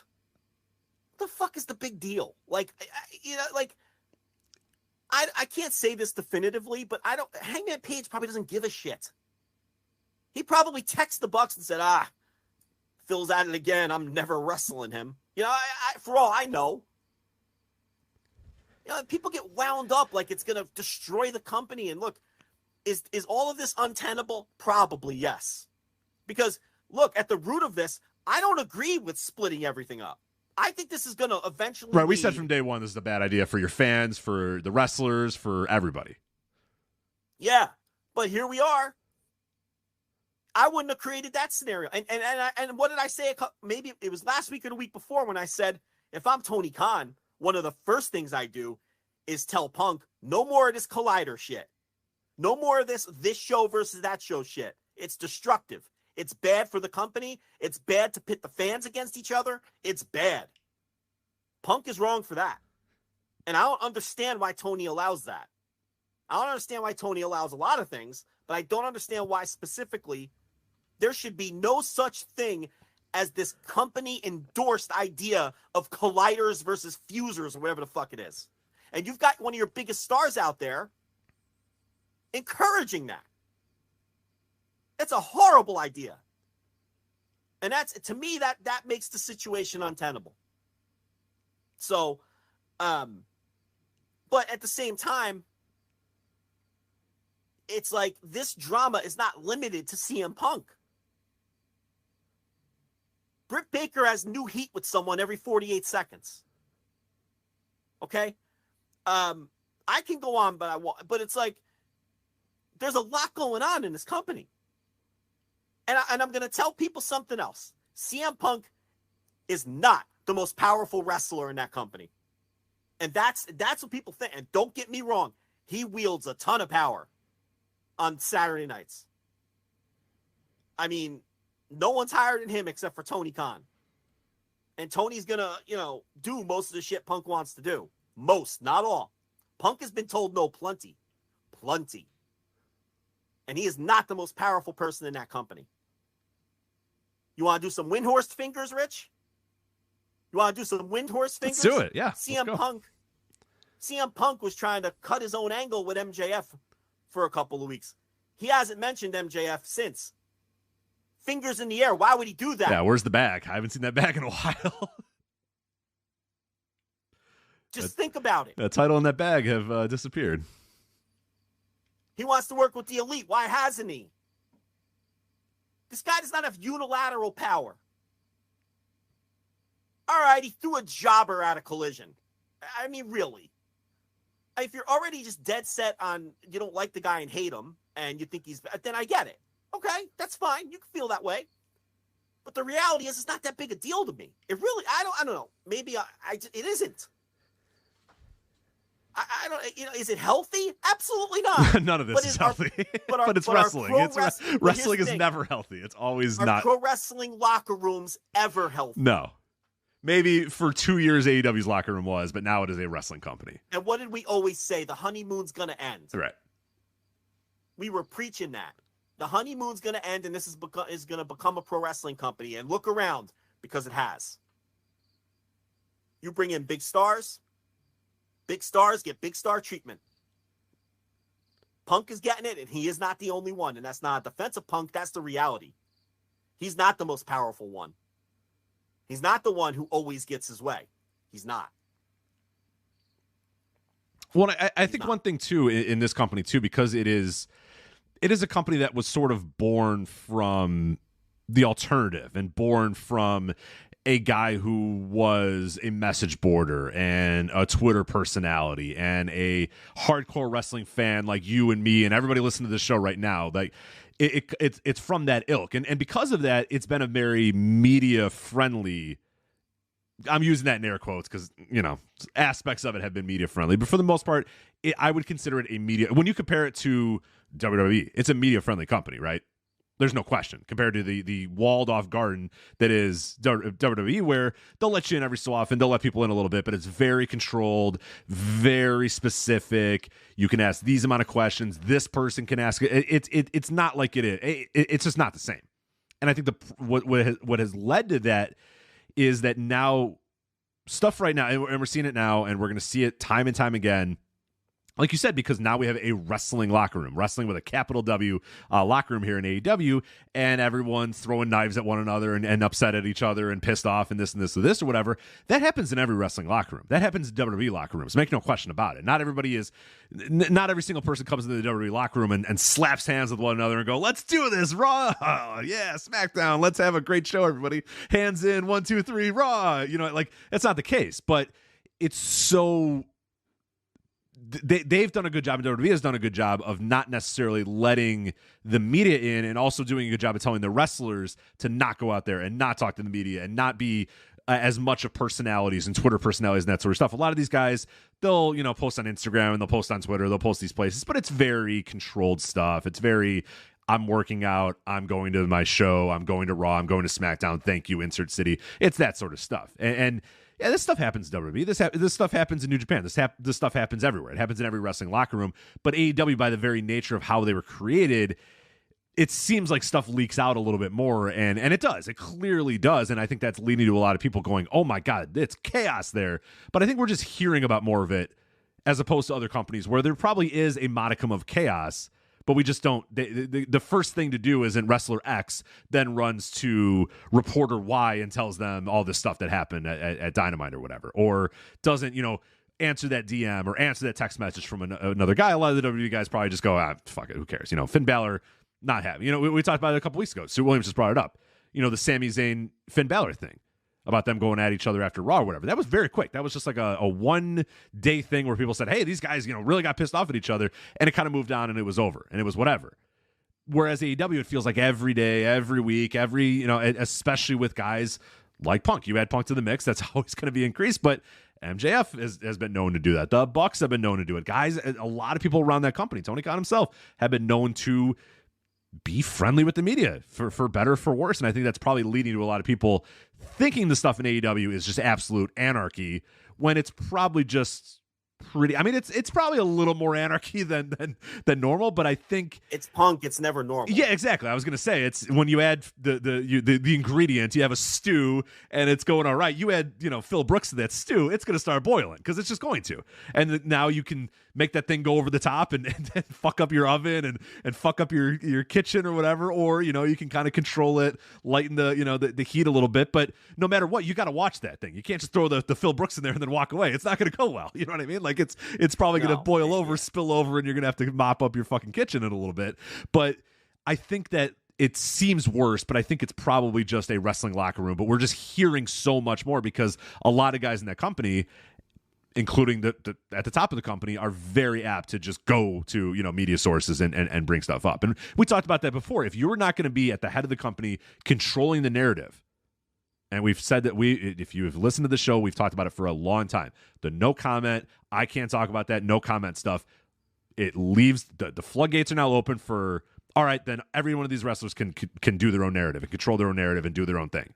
If you're not going to say, no, that's not the case, no, that's wrong, no, you know what I mean? Like that. And other people talked about that too. I know Brian Alvarez had a very long rant about that a couple of weeks ago on Wrestling Observer Radio, that like there was something about going back to our Immaculate footy thing, about some player having some transfer contract. I don't know the details of it or whatever, but there was some rumor out there that player X had an ability to get transferred for free or something, or whatever. Again, I don't know all my Fulham, transactional details or whatever, but Tony basically said, no, that's not true. That's a false report. That is not the case. He does not have that in his contract. Boom, right there. And nipped it in the butt. Done. Gone. He doesn't do that with AEW. He lets it be, like you always talk about, this weird ecosystem that existed, this weird cloak and, this cloaked business of, I can't talk about that. And it's like you let a lot of this stuff get through. So it's like, I don't know, man. You let people create their own ideas. Right. You let the wrestlers, you let it. the fans, you let everybody create their own ideas. If you're not going to say, no, that's not the case. No, there's not a roster split. You know what I mean? Like, he could have answered that question months and months and months ago. No, it's not a hard roster split. CM Punk is going to be exclusive mostly to Collision, and the Bucks are going to be mostly exclusive to Dynamite, but there's not a hard roster split. He could have just nipped all that stuff in the bud immemely, but didn't. Just, no comment. This stuff recently. The guy asked him, what about Punk not letting Hangman and Nemeth in the room? No comment.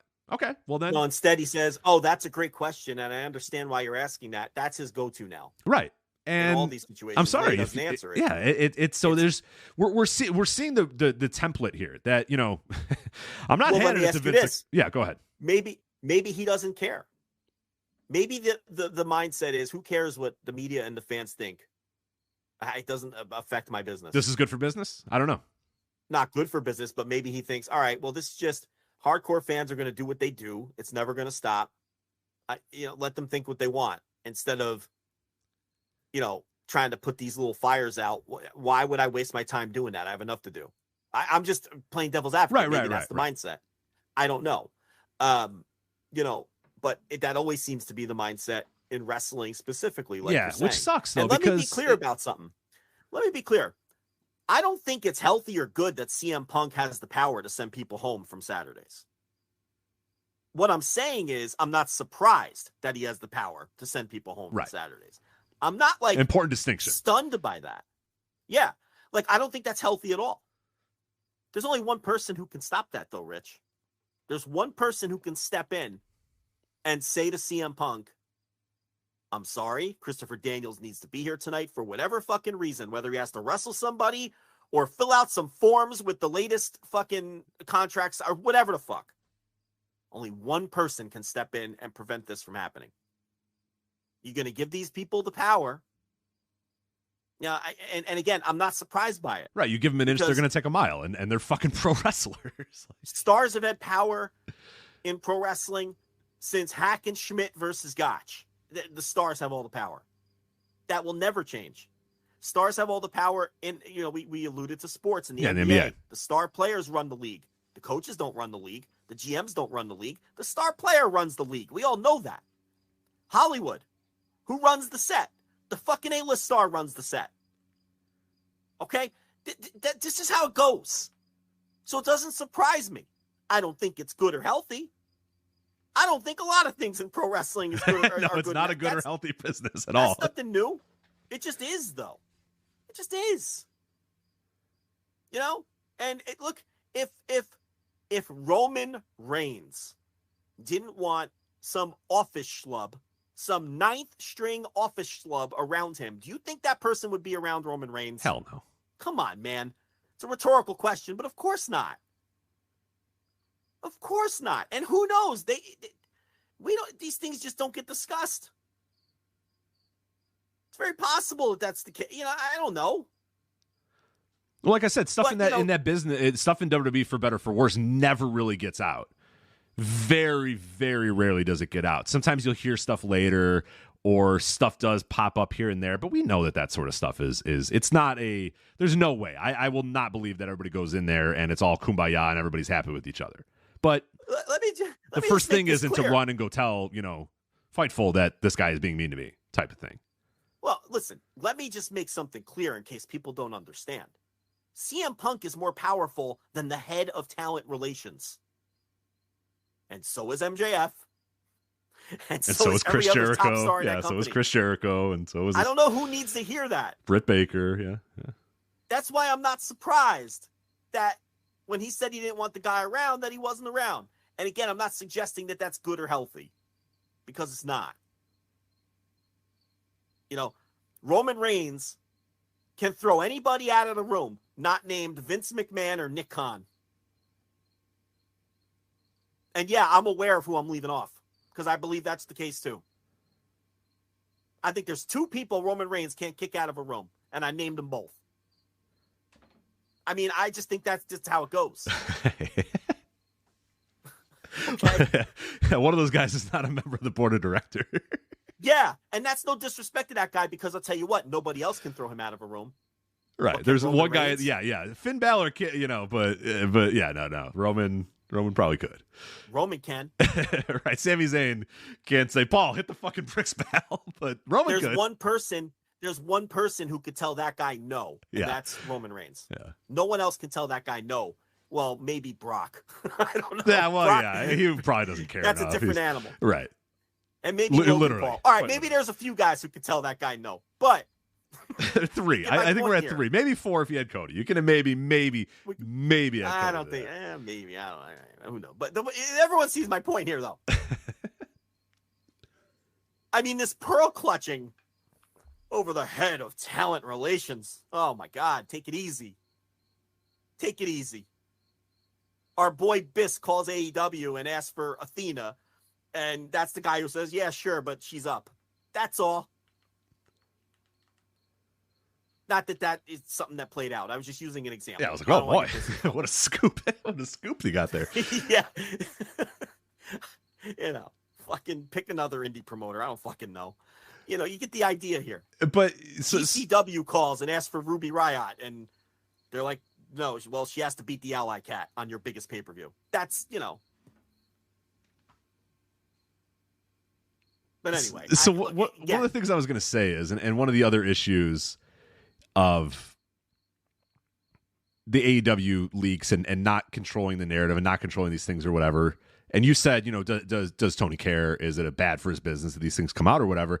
I think the part that is probably relatively bad for the business is how many wrestlers seem to find out about this shit on the internet. Like that, you know what I mean? Like that's the part of why I don't know that I would really want to say, you know what? Fuck it. Let people go and talk and do the narratives and do the news story. I don't care. Talk to everybody. Do whatever. I'm not going to stop anything. I'm not going to nib anything in the budget. Whatever. Who cares? That stuff sucks. You know what I mean? Like if I was a talent in the company, I would hate to have to subscribe to someone's Patreon to figure out what the hell's going on in my company that I work for. And that's, we know of several guys that do that. Like, and it's a large list of guys that subscribe to these places. I think it's pretty famous that you mentioned that Bryan Danielson would have to subscribe to these things to figure out the fuck's going on and tell people, hey, stop leaking this shit. Come on, what are we doing here? Like, why am I reading this stuff on these places? Like, what's going on here? But why has Bryan Danielson got to be the guy to say that? Why does Jon Moxley have to be the guy that's like, what the fuck's going on here, guys? You know what I mean? Like, what? Listen, like we've got more than a few sending $5 a month our way. Yeah, that's what I'm saying. It's like those guys are like, I don't know if they're just trying to, like, I don't know if they're generally just like, let's see what they've come up with now, or if they're actually like, hey, what's going on in my company? I don't know the answer to that. The guys haven't said. It's not like the guys DM us and say, hey, the reason I'm subscribing is I don't know what's going on in the company. I want to find out. I don't know. I don't know if they're just saying, what bullshit is getting spewed out now. None of that's right or whatever. Or if they're literally saying, shit, what's going on now? But you don't have to. It doesn't have to be that way. It doesn't have to be that way. It sucks. It doesn't have to be that way. It's like it's there's a void there. There's a void in that company. Yeah, I just think in general and overall, I think look. I've used this analogy before. There's just too many cooks. There's too many people in that company right now who have too much say, whether it's the top stars, whether it's the 97 producers, You know, it needs to be. It either needs to be Tony Khan and 2 or 3 of his most trusted voices who share the same vision, and that's the key. Or it needs to be someone Tony Khan picks if he's burnt out or doesn't want to do it, or he just wants to oversee everything. We need an org chart. We need an org chart in AEW, it seems we need an org chart, and it needs to be small. It needs to be someone he picks along with 2 or 3 other people. Yeah, there's got to be a very clear line at the top. It can't be this thing where there's 15 people at the top, which it seems like there is right now. We need a supreme commander at the top, not the fucking Dave Clark 5. Look at that reference. How many people get that reference? Just let that one go. How many people get that reference? I wonder. Well, I know you get it. Those were some exact words, if I'm not mistaken. That's what we need now. And right now, it's very far from that. And look, this was inevitable. Stars are going to get power. And I just, my issue is the vision has to be aligned with the decision makers. That's all. You got to have people who have the same vision. Otherwise, the show looks like it's going in a million different directions. That's all. Enough about Dynamite. But speaking of Dynamite this week, it's just, yeah. It's what the fuck was that? We're not going to get into it. Thursday Dynamite review if you want a review of this week's Dynamite. Yeah, for sure. I mean, I think an overcorrection took place. I think Tony heard the criticism of, hey, look, you need help. And I think he took it to heart. I think he knew he needed some help.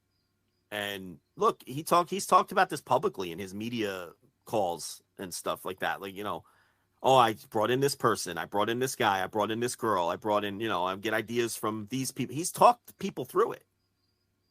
And I think that's good. But I think there may have been a bit of an overcorrection that has taken place. And there's just too many voices now.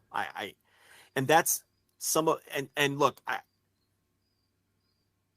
that's from me talking to people who are there. It's from what you see on screen. And this isn't doomsday stuff. You know, they're about to do a show in front of 90,000 people. And their television ratings are very good right now. They just did a great rating for this past week. You know, so that's, by no means am I saying this is some kind of, you know, code 5 red flag situation. But, you know, there are some things that feel a bit untenable in that company right now. And there's a lot of situations that are close to another explosion, you know, and how unusual is that? Probably not very unusual. Yeah. What is unusual is having some of your biggest stars who can't even exist in the same building with one another. Right. And then it leads to things like this. Yeah, and it's never just, solving that issue. Not healthy. Was not good. Yeah, and it's not healthy. No. It just isn't. And I think it's exhausting for everyone. But I will say this. I get burnt out on it a little too. But at the end of the day, it's not this backstage stuff that's going to drive my interest away from the company. It's what happens on screen. It really is. The backstage stuff is what it is, and it can be exhausting at times. But at the end of the day, it doesn't really, as a fan, doesn't bother me that much. Maybe it's because I just expect it. Maybe that's the difference. Right. You've been around in this game for a while. I think there's a lot of new wrestling fans that grew up in the WWE. Everything is good. Everybody's fine. You know, or WWE's the dysfunctional place, and this is the utopia. Right. It's either one or two. It's either that and sucks. This has been destroyed now. Right, and now it's like. But for those of us who lived through WCW, who lived through ECW, who lived through mid-90s WWF. I mean, Jesus Christ, Shawn Michaels. Go back and read some old observers of what that fucking dude was doing every week on Raw from 1995 to 1997. The stuff that guy was doing. You know, just 1997 alone with Bret Hart and Shawn Michaels. These guys couldn't fucking stand one another. And that tension, that was palpable throughout the show as well. Like, if you weren't around for that, I could see how this feels weird and unique. Or hell, go to the fucking territories, go to the 80s, go to the, you know, early 90s, like go to early 90s WCW. Like, this stuff is pretty normal for a wrestling locker room, but it just felt like this. I think for some people, it felt like this one was gonna be different. This one was was for a little while. Yeah, we've seen what was bad about this, and we've seen what was bad about that, and we're going to be different. That was the mantra, is that we've seen what caused WCW to go out of business. We've seen why WWE sucks and why it became monopoly and what's so bad about WWE or whatever. We're not going to be that. We're going to be different. And I think now people are going to have to come to the realization that AEW is a wrestling company, and this is what wrestling companies and wrestling locker rooms look like. So you're either along for the ride of fuck it, it's wrestling, which, we are. We've been, we always say that. Like, we don't ride or die with any company, any promotion, any wrestler, anything, because it's like whatever you think it's going to be, it's probably not going to be that way forever. Look, we told people the honeymoon would eventually end. How many times did we use that analogy? Oh yeah, and it lasted way longer than I thought. I think, and we talked about it again. COVID, I think, just wasn't getting out. I mean, right. You can make that argument that maybe it didn't last as long as people thought, because there were rumblings pretty quickly that Cody wasn't getting along with the other EVPs. But they were better about keeping stuff in-house back then. But that was going to eventually not last either. It's like the opening. I don't know if it's still the case now. I don't even know if the show still exists. But Rich, when you and I were watching The Real World, it was what happens when people stop being polite and start being real. Yep. That was the tagline of the show. They said it in the opening of the show, and it was the whole point of the show. What happens when people finally get comfortable with one another and start being real? And that day was always going to come for AEW. Right. And for people that didn't watch The Real World, it wasn't like, because now, like, reality shows, episode 1, people are already at each other's throats and arguing or whatever. Right. The Real people World, know the man, deal, and they're trying to get famous. Yeah. Real World, like, when you go to the classic early Real Worlds, the first few episodes were like people hanging out in the house, getting to know each other a little bit, talking. Like, there was episodes where nothing would happen. Because they were the guinea pigs. Yeah, and then by episode 4 and episode 5, it was like, oh, hey, guys, just so you know, I'm gay. And then this other person's like, really? Because I hate gay people. It's like, whoa, here we go. But the guys had to get comfortable. Yeah, the person had to get comfortable to say, oh, hey, guys, just so you know, I forget if I brought this up or not, but I'm a homosexual. And then somebody else will go, oh, like, then this guy, whoever it is pissed off that this guy, like Puck, Anwar brings up Puck. And everybody knows Puck, right? Like, Puck, you just say Puck, and everybody that watched The Real World knows Puck. And it's like, but that wasn't like in the days of The Real World. It was the first couple episodes were kind of that utopia where it's like, hey, we're living in this cool house in this cool neighborhood in this cool city. Hey, everything's fun. We're, hot, 20-year-olds. This is great. Hey, let's party. Let's hang out or whatever. But little by little, people would get comfortable with each other. People would get used to each other. People would say, would start saying stuff. The Miz is a famous example of like, someone told him that someone told him that they were gay, and The Miz was like, well, I'm not okay with that. Like, I grew up and I'm not okay with that. That was The Miz story in Real World Chicago or whatever it was. Really? I wasn't watching. Yeah, I'm almost positive that's what the story was. He was like, well, I didn't grow up around gay people, so I don't really understand it, type of thing. And he you heard it here first, folks. Mike the Miz Mizanin is canceled. Is canceled. Get him out of here. But that was and maybe we're now entering the episode 4 of your Real World series, where it's like, all right, well, that guy's an alcoholic. That guy wants to bone this girl, but this girl hates him, and this girl has the hots for him, so they're not going to get along anymore. This guy is gay, and that guy hates gay people. You know what I mean? Like that. We're there maybe in that point. Someone in the chat, CM Puck. Yeah. I mean, yeah. CM Puck. It works. Oh my god, that's beautiful. Real World Puck, yeah. Yeah, I mean, it's fucking Puck. And then the question becomes, I mean, stars are always gonna have some stroke. The question is, do they have too much stroke right now in this company? I think most people would answer yes. But what do you do? How do you handle that if you're Tony Khan? You got to keep your stars happy. Stars have had some level of creative control in this business. Really starting with the 90s. No, even going further back, Hogan in the 80s. Once you hit a certain level of stardom, you start calling your own shots, man. And people like Punk and MJF and Jericho, they call their own shots. Well, and it's a wrestling business now that actually has leverage, where for years, Dolph Ziggler couldn't say, fuck you, I'm winning that title, or I'm leaving, because they would have said, okay, leave. Great. Go have fun on the indies, man. We don't really give a shit. Like, that, MJF can walk into a room and say, hey, I'm leaving.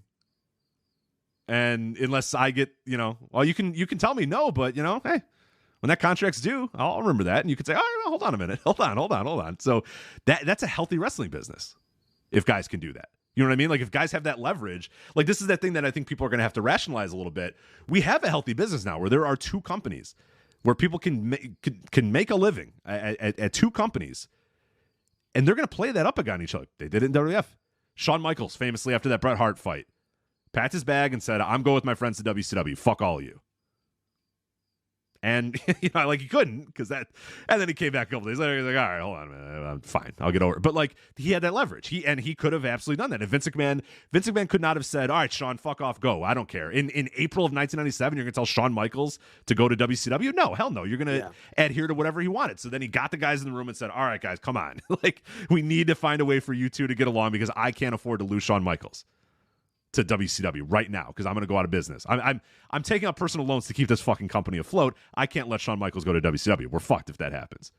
That's a healthy, but that's a healthy leverage. We're back, baby. We're here again. We're these guys can walk into a room and say, well, I can go call. I'll make a call if you want. No, hold on. Sit down. Let's talk. It's, and the bigger the star, the more, they've got the higher grounds. Yeah.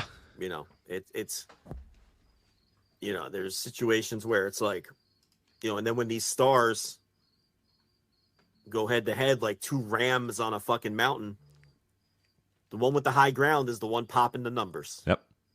And that's just the way it works. And it's you want control, you want power, pop a number. It's how it's always worked. It's how it's always gonna work. It's a fucked up business. I mean, how many ways can we tell people this? It's so stupid. But it's not unlike a lot of others. I mean, even in what I used to do, it's like the people that perform get less heat in the meetings, and it's just the way it goes. Yeah, for sure. Put a pop. I used to tell my managers, you want me out of your restaurant? You want to never see me deliver numbers? You will never fucking hear from me. And you can call your own shots. But until then, I'm micromanaging your schedule. I want to know what the fuck's going on every day. So it's no different. What do you think of this Wembley card? Because yeah, let's go over that real quick because I want to get to some G1 talk too. We got the finals. I think people know the Wembley card. Let's just talk about the Wembley card. Okay, yeah. So, what do you think of it? Because I think it's a good card. I don't think it's a great card on paper. I think it's a good card on paper. Even with the caveat that I think I understand that they needed to do some matches to set up matches for the pay-per-view they have a week later. I get that they had to do that. But even with that said, I don't think it's a great card on paper. I think it's a good card on paper. And I think that this show should have been special. And I think it doesn't look special on paper. And I think one thing they could have done to make it special was to do one or two non-canon dream match style bouts that would have set this apart from your random Full Gear or Revolution, which is what it looks like on paper. It doesn't look like a special pay-per-view. What are your thoughts on the Wembley card? No, I kind of agree with you. I think overall, like the card itself, if you put this thing in a vacuum and just said, hey, here's the card for the AEW pay-per-view coming up, I'd say, all right, yeah, it's pretty good. Yeah, FTR in the box and Cole and MJF, that's really good. Jericho and Ospreay, okay, that's really good stuff. The Stadium Stampede, that'll be a lot of fun. Like, that's a good card. It's a very good card for in a vacuum. The problem, though, is that the show, it doesn't feel special. It doesn't feel unique. This is a unique show. It's upsetting their normal pay-per-view cycle. You know what I mean? It's a pay-per-view thrown, like you're saying. This thing is special. It's got special attendance. It's going to be in a special building. It's got a special spot in the pay-per-view calendar. All In didn't exist last year. You know what I mean? It was the pay-per-view calendar has been pretty much the same since they began, but now you throw this All In show here. out of nowhere. It's kind of an off, it's just a random show. But it's done so because it's special, because they have this building that they're selling a ton of tickets to. It should feel like it's unique and special and one of a kind and once in a lifetime and all that sort of stuff. Like it's going to be. It's a once in a lifetime opportunity to run this stadium, do this amount of numbers, do this. It doesn't. The card itself, it's fine. It's a good little card. I'm sure the show is going to be good. A couple days out, we're a week out. Does it feel, or 10 days out, I think at this point, does it feel like this is like a once in a lifetime thing that we're going to watch here? It doesn't. It doesn't. No. Forbidden Door, even this year's Forbidden Door felt like we're going to get Okada and Danielson and Ospreay and Omega in the same night. That's a once in a fucking lifetime show that we're going to watch here. The first Forbidden Door was a disaster. From the build, of course. Out of their hands. Yeah, out of their. But it felt like, God damn it, we're going to see AEW versus New Japan Pro Wrestling. Who cares? Like the card, whatever. It felt like a once-in-a-lifetime thing. This feels like Full Gear. This feels like Revolution. This feels like... And it shouldn't. It should feel different. It should feel unique. We should be 10 days out going, oh my God, can you believe we're 10 days out from frothing at the mouth from what it was going to be one of the biggest wrestling shows ever, one of the most unique wrestling shows ever, an all-time accomplishment by AEW and Tony Khan to do this at this point in their life cycle. This is just a regular pay-per-view, man. And I've gotten that approach to it where I'm like, all right, yeah, it's just a regular pay-per-view, whatever. And why do I shouldn't feel that for this show? And part of that's on them also, because they still are not on TV presenting this like it's the biggest wrestling show of all time.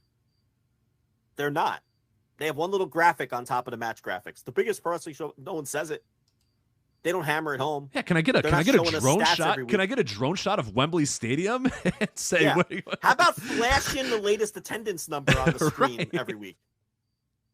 How about, like I said a couple weeks ago, get puffy chested about this shit. You're about to put 80,000 plus in the stadium. And then on top of it, the card doesn't look like anything to match how special the show is going to be. No. It's just it's a good looking card. It's a good card. Again, in a vacuum, if I just sent you this card and you were not following, if you said, hey, 5 months ago, I'm not going to follow AEW anymore, and I sent you this card. I said, hey, this is the pay-per-view coming up this weekend, and I showed you these matches. You probably go, pretty good show. Cool. Yeah, all right. I'd be a little confused about some of these alignment.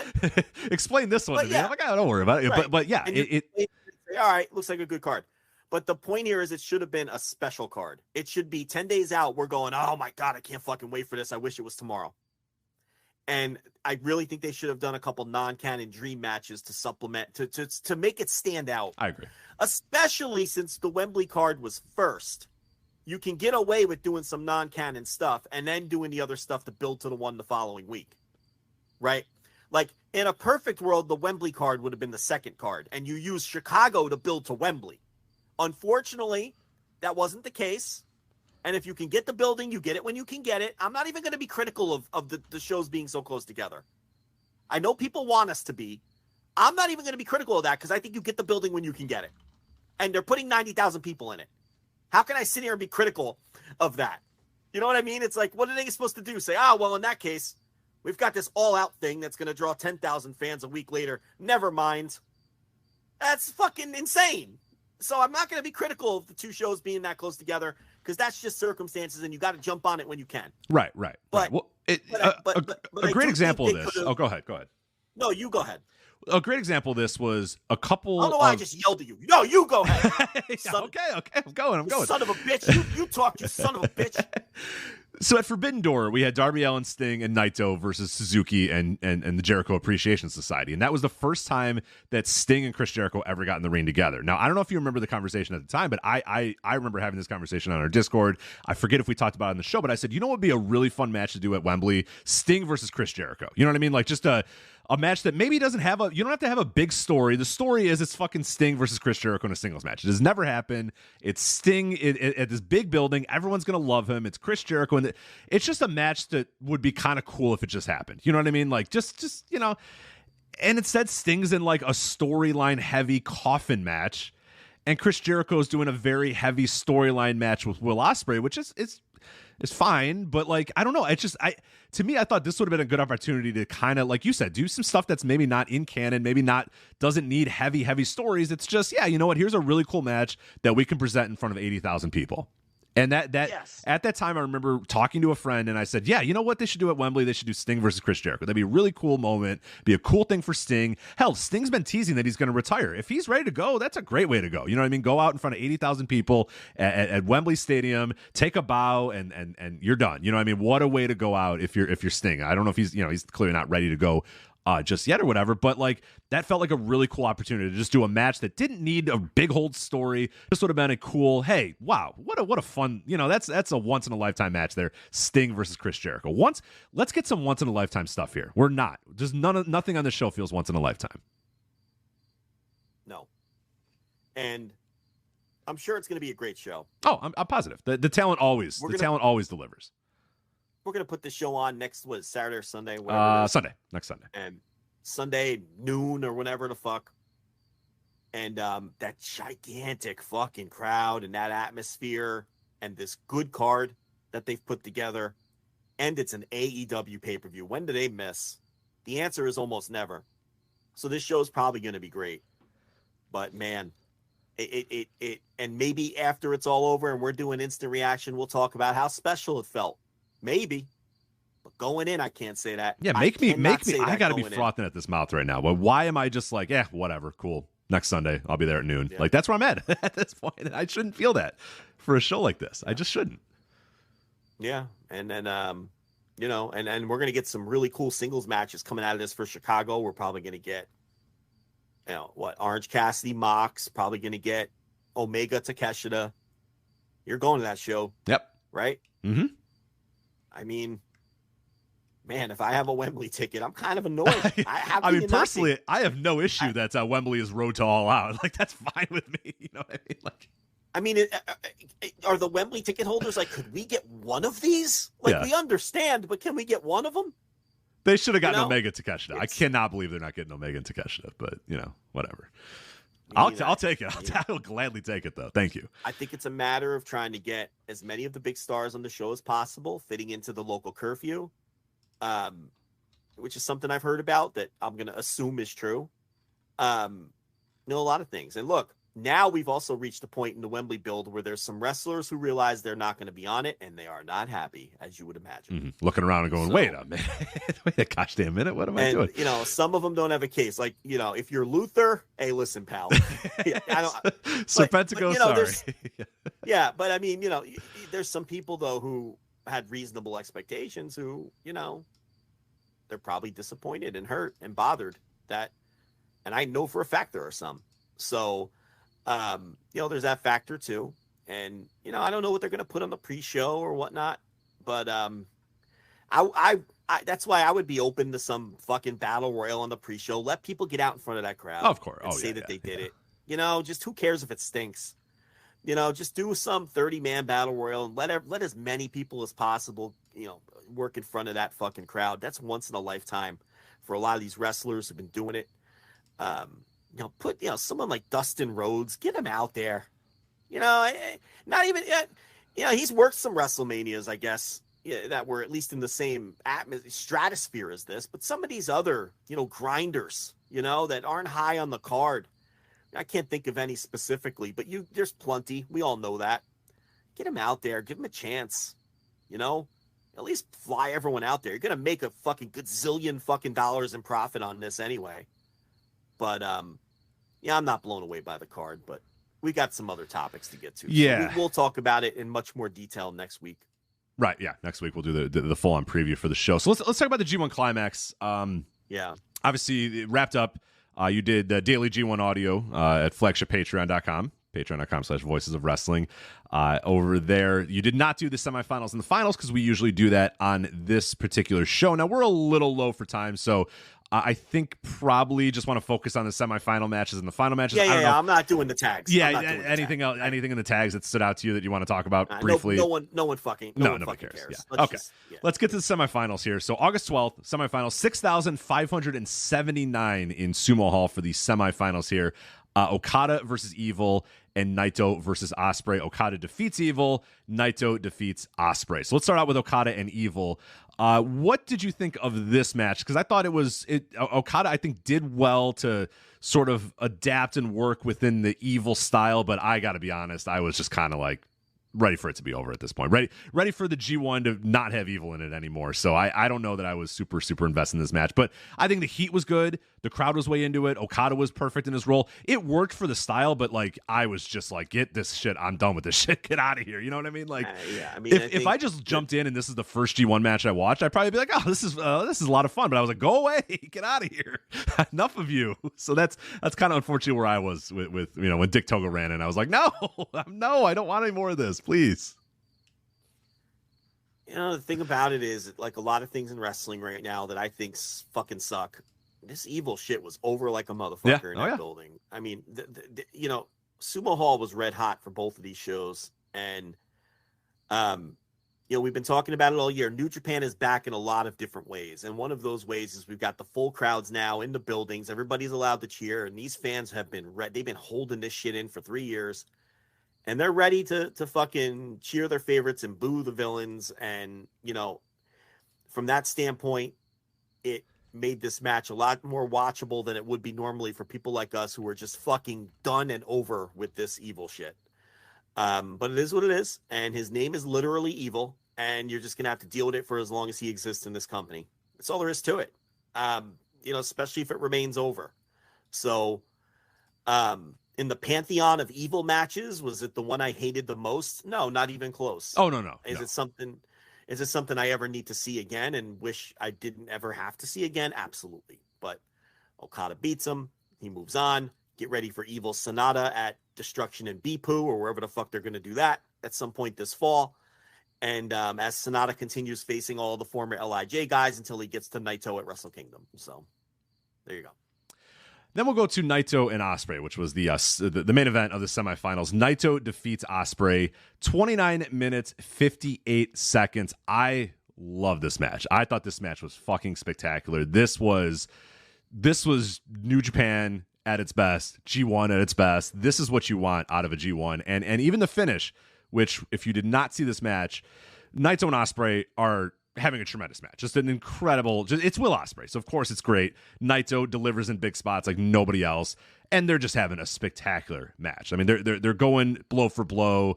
Naito's trying Stardust presses. The crowd is just losing their goddamn minds on everything. They're chanting for Will at the beginning of the match, then they're kind of going to Naito, then they're going to Will. Like, the crowd was phenomenal in this match. Just really, really great.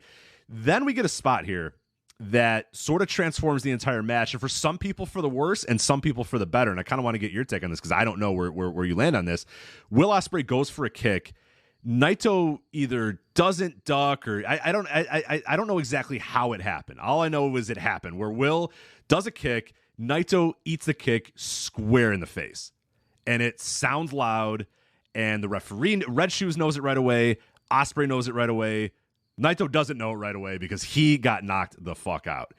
And then this match took on a completely different tone where Will walks over to Naito and you can hear him audibly saying, "Hidden Blade, you can do it, Naito-san. Hidden Blade, you can do it, Naito-san."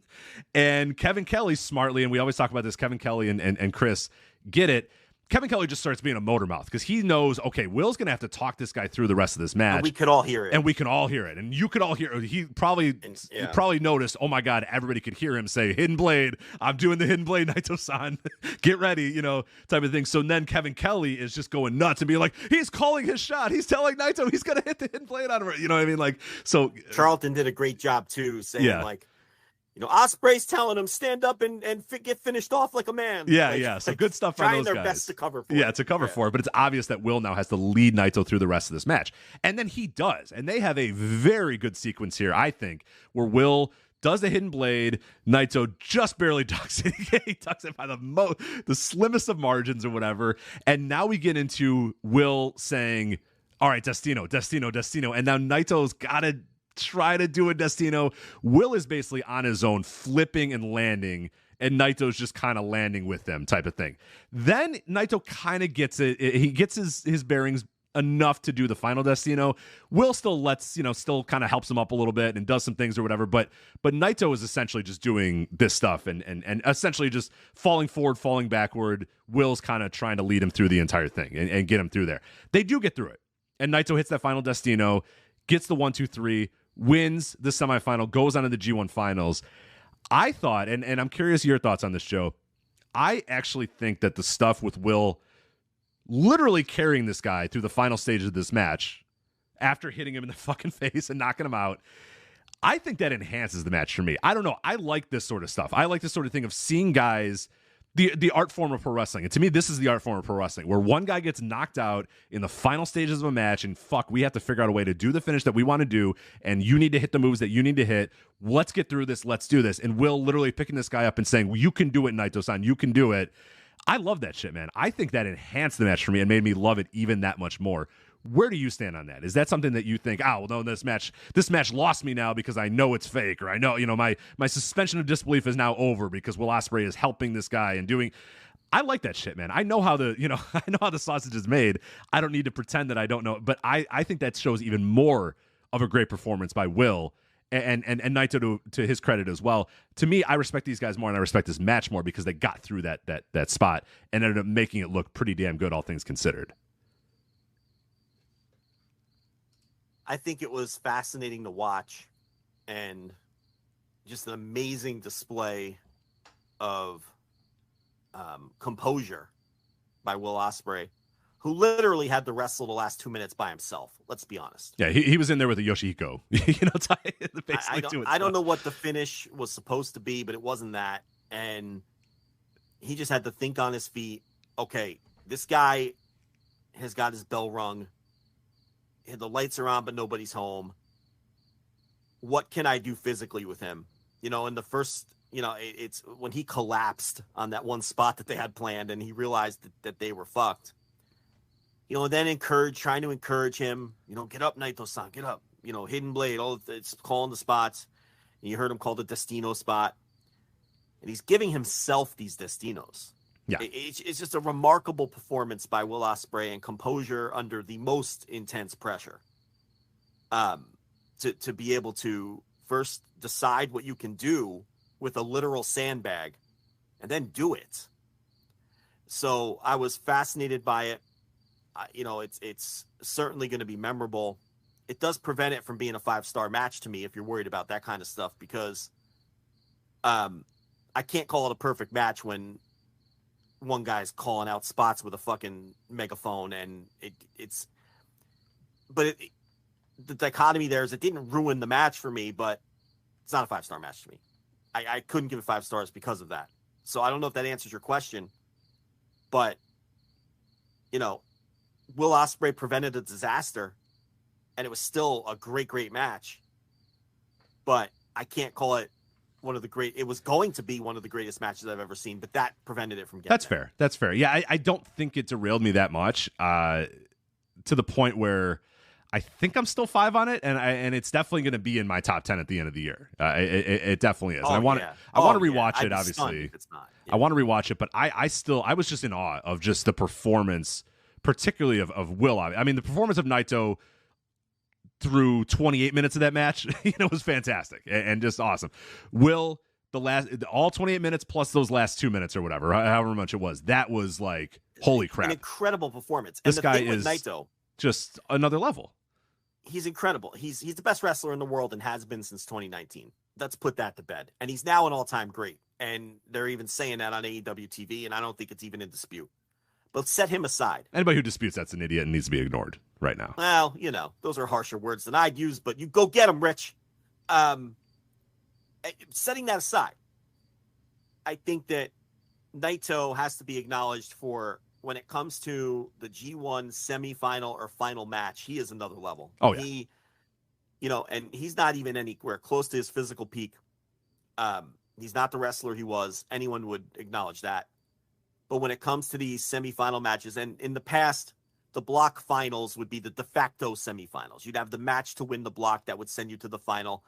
And fans would refer to those as semifinal matches, even though they really weren't. So people know what I'm talking about when I say this. When he's in that kind of situation, a semifinal situation or a final situation, I talk a lot about Tomohiro Ishii being Mr. G1, Mr. Modern G1, right? And he is. But Naito owns the final two matches of like the whatever you want to call. Oh yeah. You know the final two nights, the final couple nights, whatever you want to say. Yeah, he owns those. That's his domain during this era. That's his domain. And unfortunately, he got his bell rung. And I think what stops it from being a 5-star match to me is it was very obvious that this guy had nothing. He was a bag of sand at that point. And it was kind of preposterous watching someone in that state win a match when the other guy is doing everything. So from that standpoint, I cannot go 5 stars on the match. I'm not going to ding them and tell you that I hated the match now. You know, and I guess there is an element of, I understand what you're saying, where it almost made it more enjoyable because this incredible thing happened. Right. Like, I know how the sausage is made. I don't have that suspension of disbelief thing that much. A lot of times when I watch a wrestling match, I'm like, man, I understand what these guys are doing. I understand how they're doing it. And they're still blowing me away. And that's how, at the end of that match, I was like, holy shit. Like, how many other people would be in that situation and be able to be as calm and as collected and able to pull out what these guys did? Not many. A lot of guys would have froze. A lot of guys would have just, and Will, with pretty much no hesitation, once him and Red Shoes both realized, oh shit, he's knocked out, right? And Red Shoes immediately jumped into position. He knew it, and Will knew it, and they didn't sit there and look at each other, and Will didn't stare into the ether. Said, okay, here's what I got to do. He said, fuck, he picked this guy up and said, Naito-san with Hidden Blade, let's go. We're going to the finish right now. Let's do it. And you even heard Naito at one point go, Hidden Blade. He didn't know what the fuck. He just repeating shit back. I had no idea. You know, it was something to see. It was really remarkable, and it really was a great match, and it was tremendous composure under fire, and you know, and Naito wrestled the next night, and I'm, you know, it's you know, and he had a great match with Okada the next night. It wasn't at that level, but you know, it's he's the best in these scenarios in the company.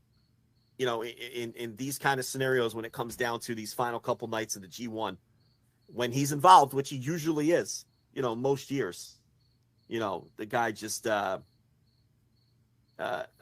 know, delivers at that super high level. So what'd you think of Naito Okada? Yeah, I love Naito Okada too. Not on the level. I think I liked Naito and Ospreay a little bit more. Naito Okada was great though. Really, really great wrestling. This is a match that I think will probably be in the mix for my top 10 at the end of the year, but I could maybe see it falling out. There's been a lot of good stuff this year. And I'm not taking anything away from this match. I'm like 4.5 plus, probably, if I'm using the plus minus. I'm probably 4.5 plus on this. I thought it was still very, very good. I just don't know if it was as good as Naito and Ospreay. That's you know, that's not. I'm not damning with favorite. That's a hard. I mean, when you watch the Naito Ospreay, that was like. You gave one 5 fucking stars. Yeah, so. Right. It's a fucking spectacular match.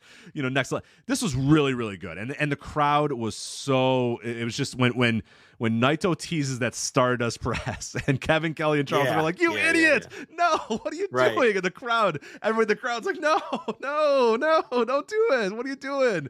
And then he gets up there, and Naito's like, "I'm gonna fucking do it. I got it. Don't worry, guys." And then he misses it, and the crowd is just like, "Oh, what are you doing?" And then, you know, then he hits that test, and you know, he does get the win, and he does, you know, defeat Okada. I mean, that's a once in a life. I mean, that crowd, that's a 5-star crowd though, for sure. But the match itself, again, I hated it, Joe. 4.5 plus is where I was at with Naito and Okada. Really, really good. Well worth your time. But yeah, it was it one of the greatest matches I've ever seen? No. Was it one of the best matches of 2023? Yeah, it's probably up there for sure. But yeah, this is not like Naito and Will is one that if you cannot end the year not having seen that match.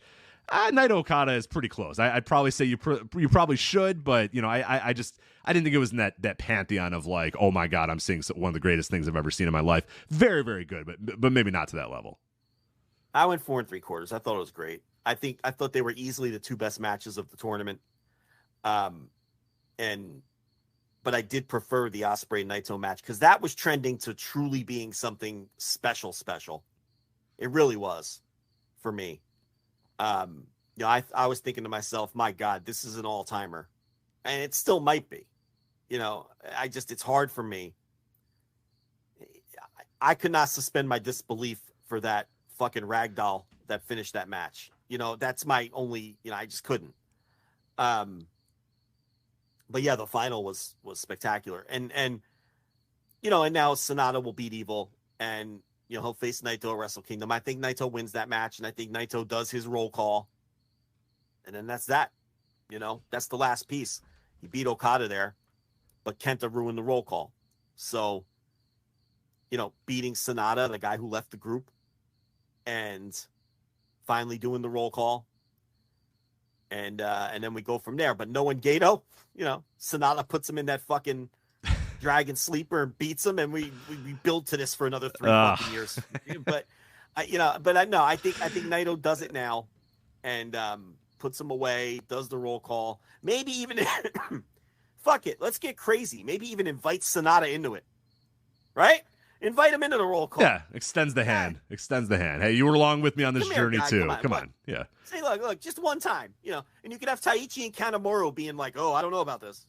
And then maybe Sonata, he milks the crowd a little and says, all right, one time I'll put the fist back up, but that's it. Now I'm going back with my boys. Then Kenta runs in and they finally get their match. How awesome would that be?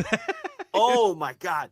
How great would it be if Kenta runs in with like Gabe Kidd and they just beat the shit out of everybody before they put their fucking fists together? Oh my God, I'd pop for that. But I think it'd be funny if Kenta ran out and then they just beat his ass and sent him packing too. Like, no, not today. That would work too. You know what? That's an even better idea. That they should actually do that. Yeah, he pops in through the crowd and Naito's like, nope, I see him. I got you. Fuck off, dude. Then they all do their finisher on him like he's fucking. Yeah, because it's fucking Kenta at this point. Why not? Yeah. He's a rube. He's a rube now in that company. And even in Canada, he's kind of a rube too, right? Yeah, I mean, I don't know. Fucking. I feel like he doesn't even want to be there. I know. Every time I watch him, I'm like, why am I watching you? That's why I don't want to watch him anymore. Because I'm like, you don't really feel like you want to be here. I don't know, man. To take the money until they'll stop giving it to him. Right. It's like, no, but yeah, and that's where we're going, and it's we'll see. Sonata, I don't know. You all jacked up for Sonata Evil? Yeah, I mean, Deepu? No, not really. No, not really. No, me neither. No, not really. And I'm hoping for a stacked undercard on that one. Yeah, for sure. And then the actual, Naito and Sonata. I mean, that's gonna be the like you believe fully that that's the match, right? Sonata's not losing that title in the lead up, right? No, God, no. Right. The story is Sonata beating all these guys and then losing to Naito. For sure. Absolutely. That's the fucking story. So he can't lose it to like Evil first and then win it back at fucking whatever the fuck, King of Pro Wrestling. I don't know what fucking shows they do anymore in the fall. But I'm working off the 2014 schedule here, Rich. You got to understand. I can tell. Yeah, you definitely are. But no, then I agree that's the match. We all know it's the match, and anybody trying to talk themselves into anything else is probably doing a disservice. But with that said, like that to me, it's going to be hard for me to get excited about that match either. It's Sonata, I don't know. We'll see. Plenty of time. The problem is Sonata. I guess the intrigue would be, can Naito in a big spot drag that guy to the match of his life? Right. I guess that, and I guess that's the fun of it. That's the intrigue there. I wish he wasn't an emotionless robot, but that's not going to change. But here we are. He is what he is. And for the people who like him, I suppose that's the appeal. I don't know if that works in a Tokyo Dome setting. And we'll find out. That's a great opportunity. To answer your question, it's a great opportunity. I mean, it's a good opportunity to find, like, to really. I mean, we know, but like, if he goes out there and he's just, Sonata, it's just like, all right, dude, Wrestle Kingdom. I will say this: main event. The mechanics of his wrestling has been better. Yes, I think sloppy Sonata is a thing of the past. That hasn't reared its ugly head in a while, and he looks like a star. There ain't no doubt about that. With the robe and the new look and the music, he looks and conveys star and then the bell rings, and kind of just now allegedly he worked the tournament with an injury. I don't know if you're moved by that. I don't know if you're just, well, you're in there and I have to judge what you do. Something tells me, he wouldn't have been putting up 4 3/4 star matches healthy in those scenarios. So I don't know if it matters that much, but he just doesn't listen to the way we're talking about this. This is the kind of mood that he brings. He doesn't inspire excitement. He just doesn't. So I guess there's plenty of time to discuss that. Absolutely. We'll have several months to preview that match. So that's the G1. So wrapped up, all done. G1 33 wrapped up. Overall, good. Yeah, I don't know. Like we talked about last week, it's it ended on a good note. I think Naito and Ospreay and Naito and Okada were definitely felt like classic G1 matches, and overall, I think I enjoyed the tournament more than I didn't enjoy it. But there was classic G1. We weren't quite there. Yeah, we're a little ways to go until those are over. Yeah, those are probably done forever. So no, they are. People need to come to terms with it. Those are over, and this generation doesn't have it in them anymore, and the generation coming behind them, I don't know if that'll be their thing. It's those days are over. It's interesting because that new generation coming up, like none of those guys have matches like this. You know what I mean? Like even like Naito and Okada. It's like, Naito, you can say whatever you want about him, but man, big spot, he's going to deliver. Okada, getting up there in age, quote unquote, he's like 30 now or whatever, you know what I mean? But like, can't do what he did when he was 24, but man, he can still fucking go. Yeah, I don't know. You see, Okada's the one I think that hasn't lost anything, but that's coming, and he doesn't have the same caliber dance partner to work with anymore because the other guys are getting old. Right. Well, and I just meant more that like when the big spot comes, like you just know that, all right, well, it's fucking Naito and Okada in a G1 final. It's going to rock. Like, I don't know if I have that same confidence in whoever, and go over any of the lower card guy or any of the younger guys. It's like I don't know if I believe that those guys think, it's G1 final, let's fucking go. We got to make this spectacular. I know that Naito goes into every one of these matches saying, I'm going to have the best fucking match I can possibly have. Let's do this. The fact is, I think those G1s were over for a while, and we just didn't want to admit it. Yeah, I mean, probably. This new generation, I'm not saying they're never going to have great matches. Of course they will. But they're going to have their own thing. And this other prior era was all about, oh my God, the G1, they're all going to kill themselves and they're all going to be wrapped up in tape by the end. And we're going to get the best matches of the year. And it's not always going to be like that. And it's not anymore. And I don't think that this generation, I'd be very surprised if they carry that on. It's going to be something different. Every generation, something different. We saw a once in a lifetime thing, and we said at the time, enjoy it. It's not going to last forever. It lasted way longer than it should have. I mean, that era. It typically doesn't last that long.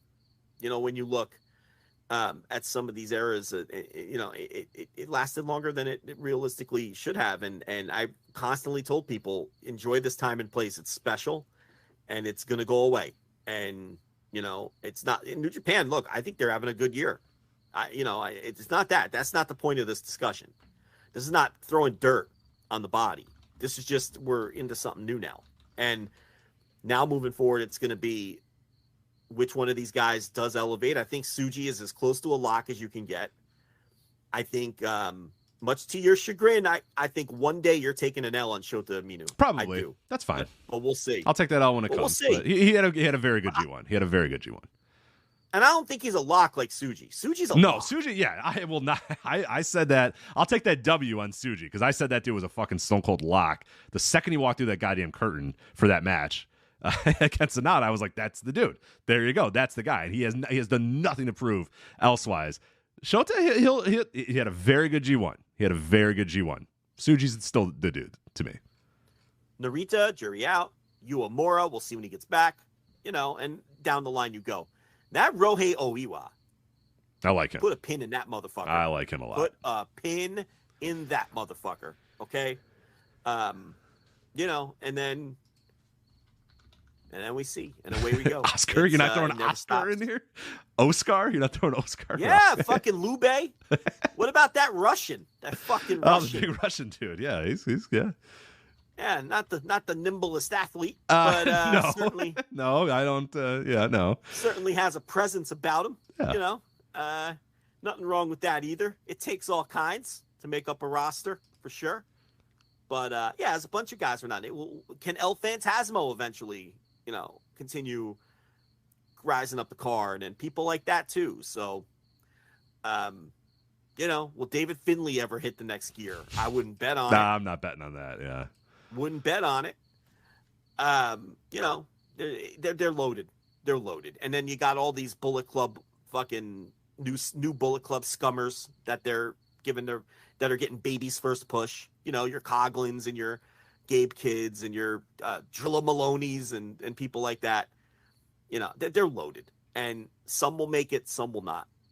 Some will become legitimate stars and some, become show. I don't know. No disrespect, but he's just a guy. No. Show's just when he got thrown out when Okada just kicked him and tossed him to the side and that G1, I was like, who's that guy? I was like, oh right, it's Show. Jesus Christ. Yeah, I mean Roppongi 3K were what they were. Yeah. They were older young lions to begin with, and they were a star junior tag team, and neither one of them are ever going to ascend to the level that that's just how it goes. They're not flops. They're not failures. It's just not everyone gets to the top. They weren't going to fucking supersede Hiromu under any circumstances. That wasn't happening. So, anyway, that's New Japan. All right, real quickly. We're going to do is Junior Festival. Yeah, let's pump out this real quick. I'll read the card here, and then you can do a brief TripleMania discussion here. All-Star Junior Festival, New Japan Pro Wrestling, going to the 2300 Arena in Philly this Saturday. This is one of the New Japan World pay-per-views. I believe it's roughly $24 American to get this pay-per-view on New Japan World.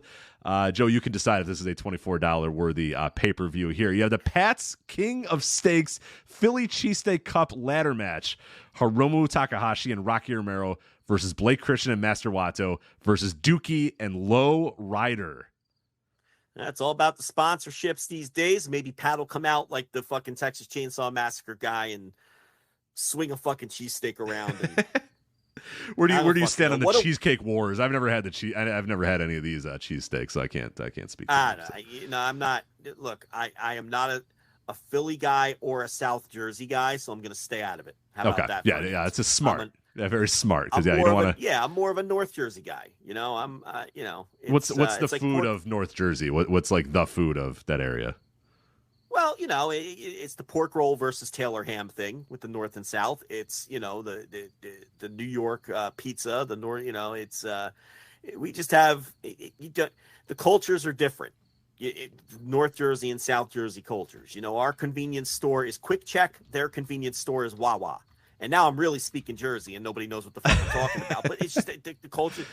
If you know, we have Entenmann's.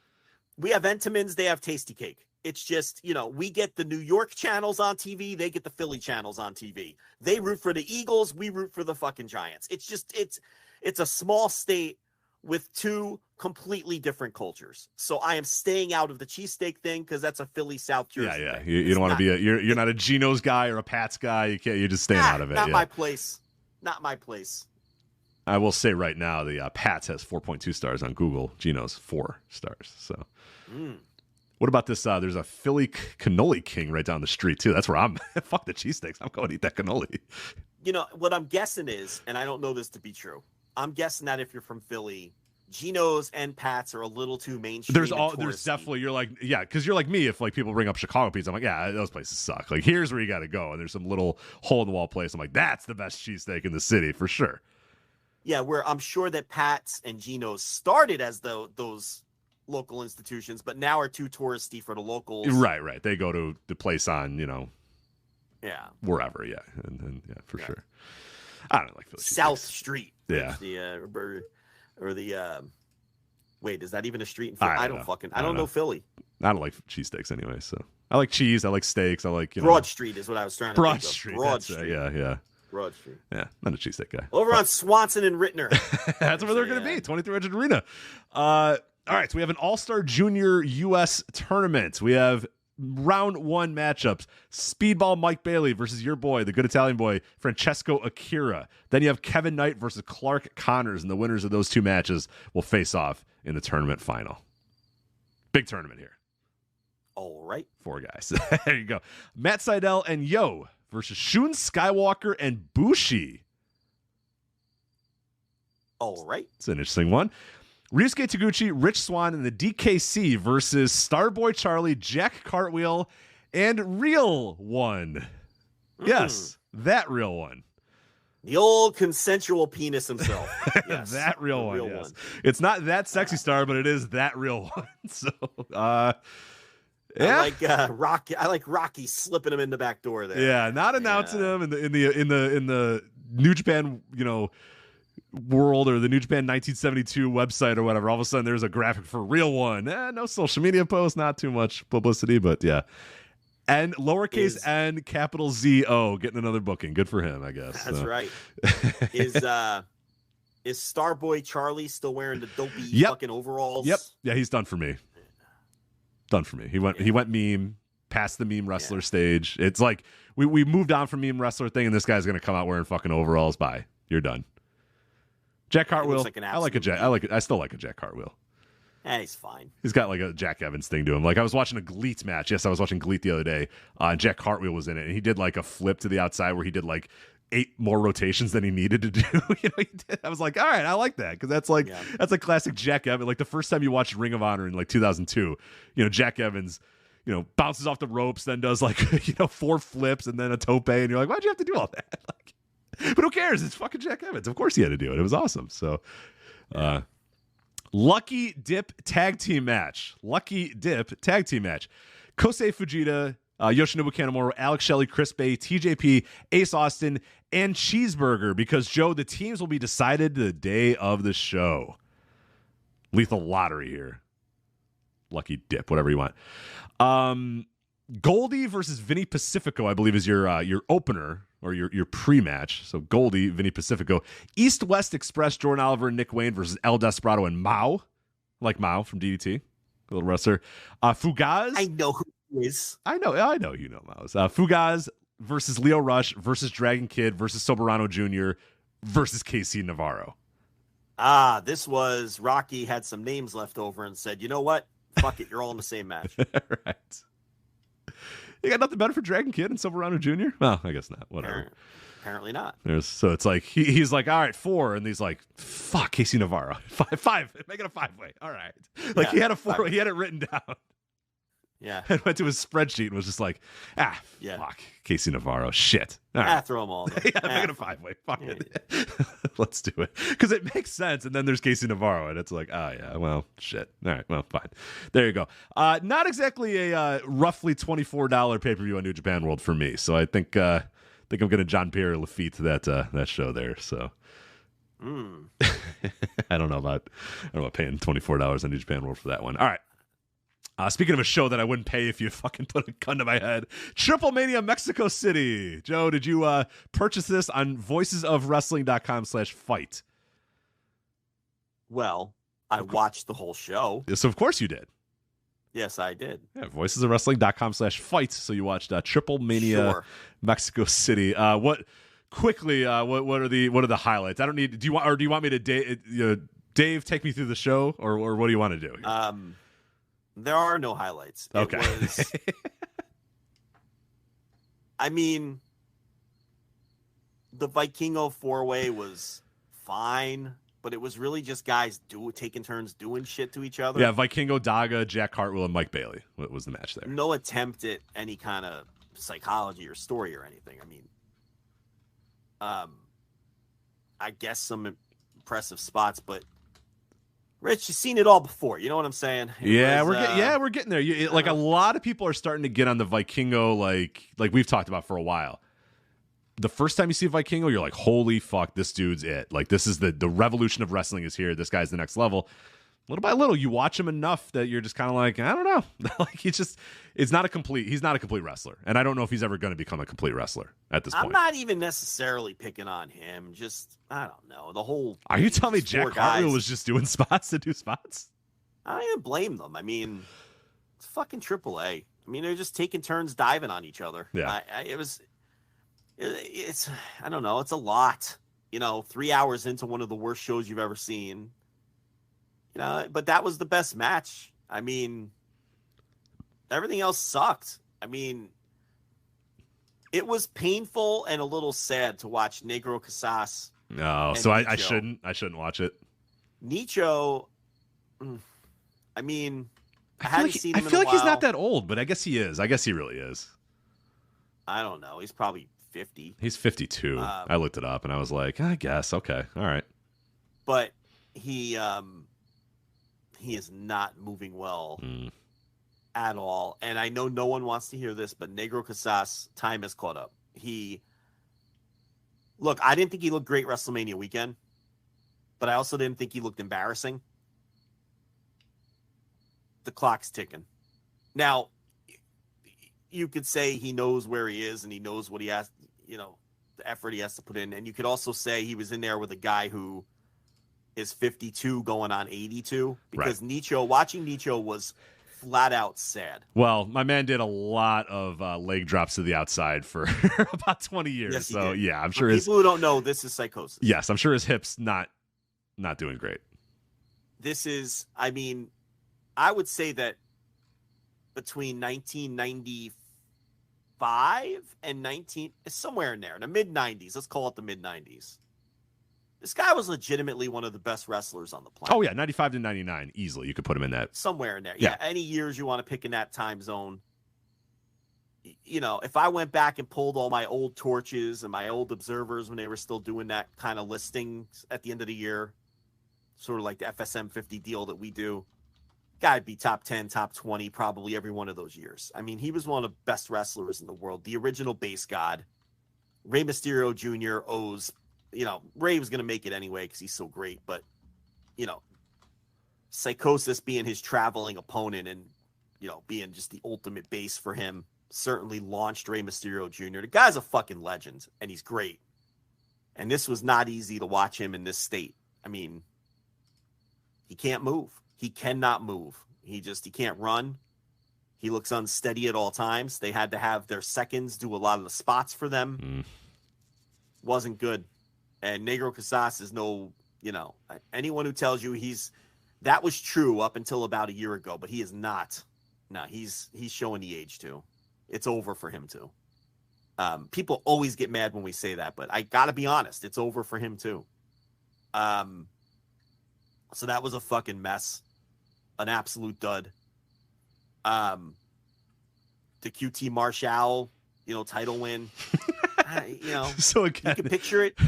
You can picture it in your head. Those four guys just doing plunder and, So we talked about it last week in Cubs fans preview where we said that the title, the AAA Latin American Championship, got taken away from Phoenix because they claimed AAA that he had AEW things that he had to do, so he wasn't going to be around enough to defend the title.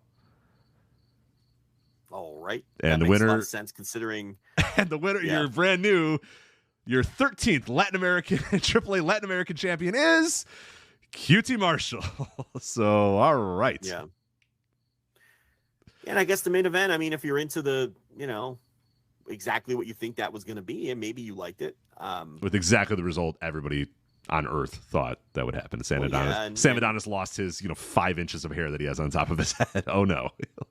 I didn't like it. I mean, I thought it was just a pile of shit. People running in and I just no DQ. And it was the typical AAA pile of shit to me. It's just garbage. So it wasn't for me. I didn't like it at all. Flammer and Taya Valkyrie. Now, Taya Valkyrie bled buckets. Now, unlike our NXT girl, Roxanne Perez, Taya ran the blade. All right. She ran the blade all right. She was the veritable Crimson Mask by the end of this one. I saw the funniest tweet because it couldn't be more true. Rob Viper tweets out after the match, "This is the best Taya Valkyrie match I've ever seen. 2.5 stars." And no, we got that from our review. Oh, that's right. That's from Our Griffin. review Yeah, that was from Griffin Peltier, who did the review for us on voicesofwrestling.com. Said this Apologies to Griffin. This was Taya's Griffin. best match in a long time, 2.5 stars, which is I that's more, a chef's kiss right there. I love that sort of review that we have. That's the stuff that we do at Voices of Wrestling that very few people can do as well as we do.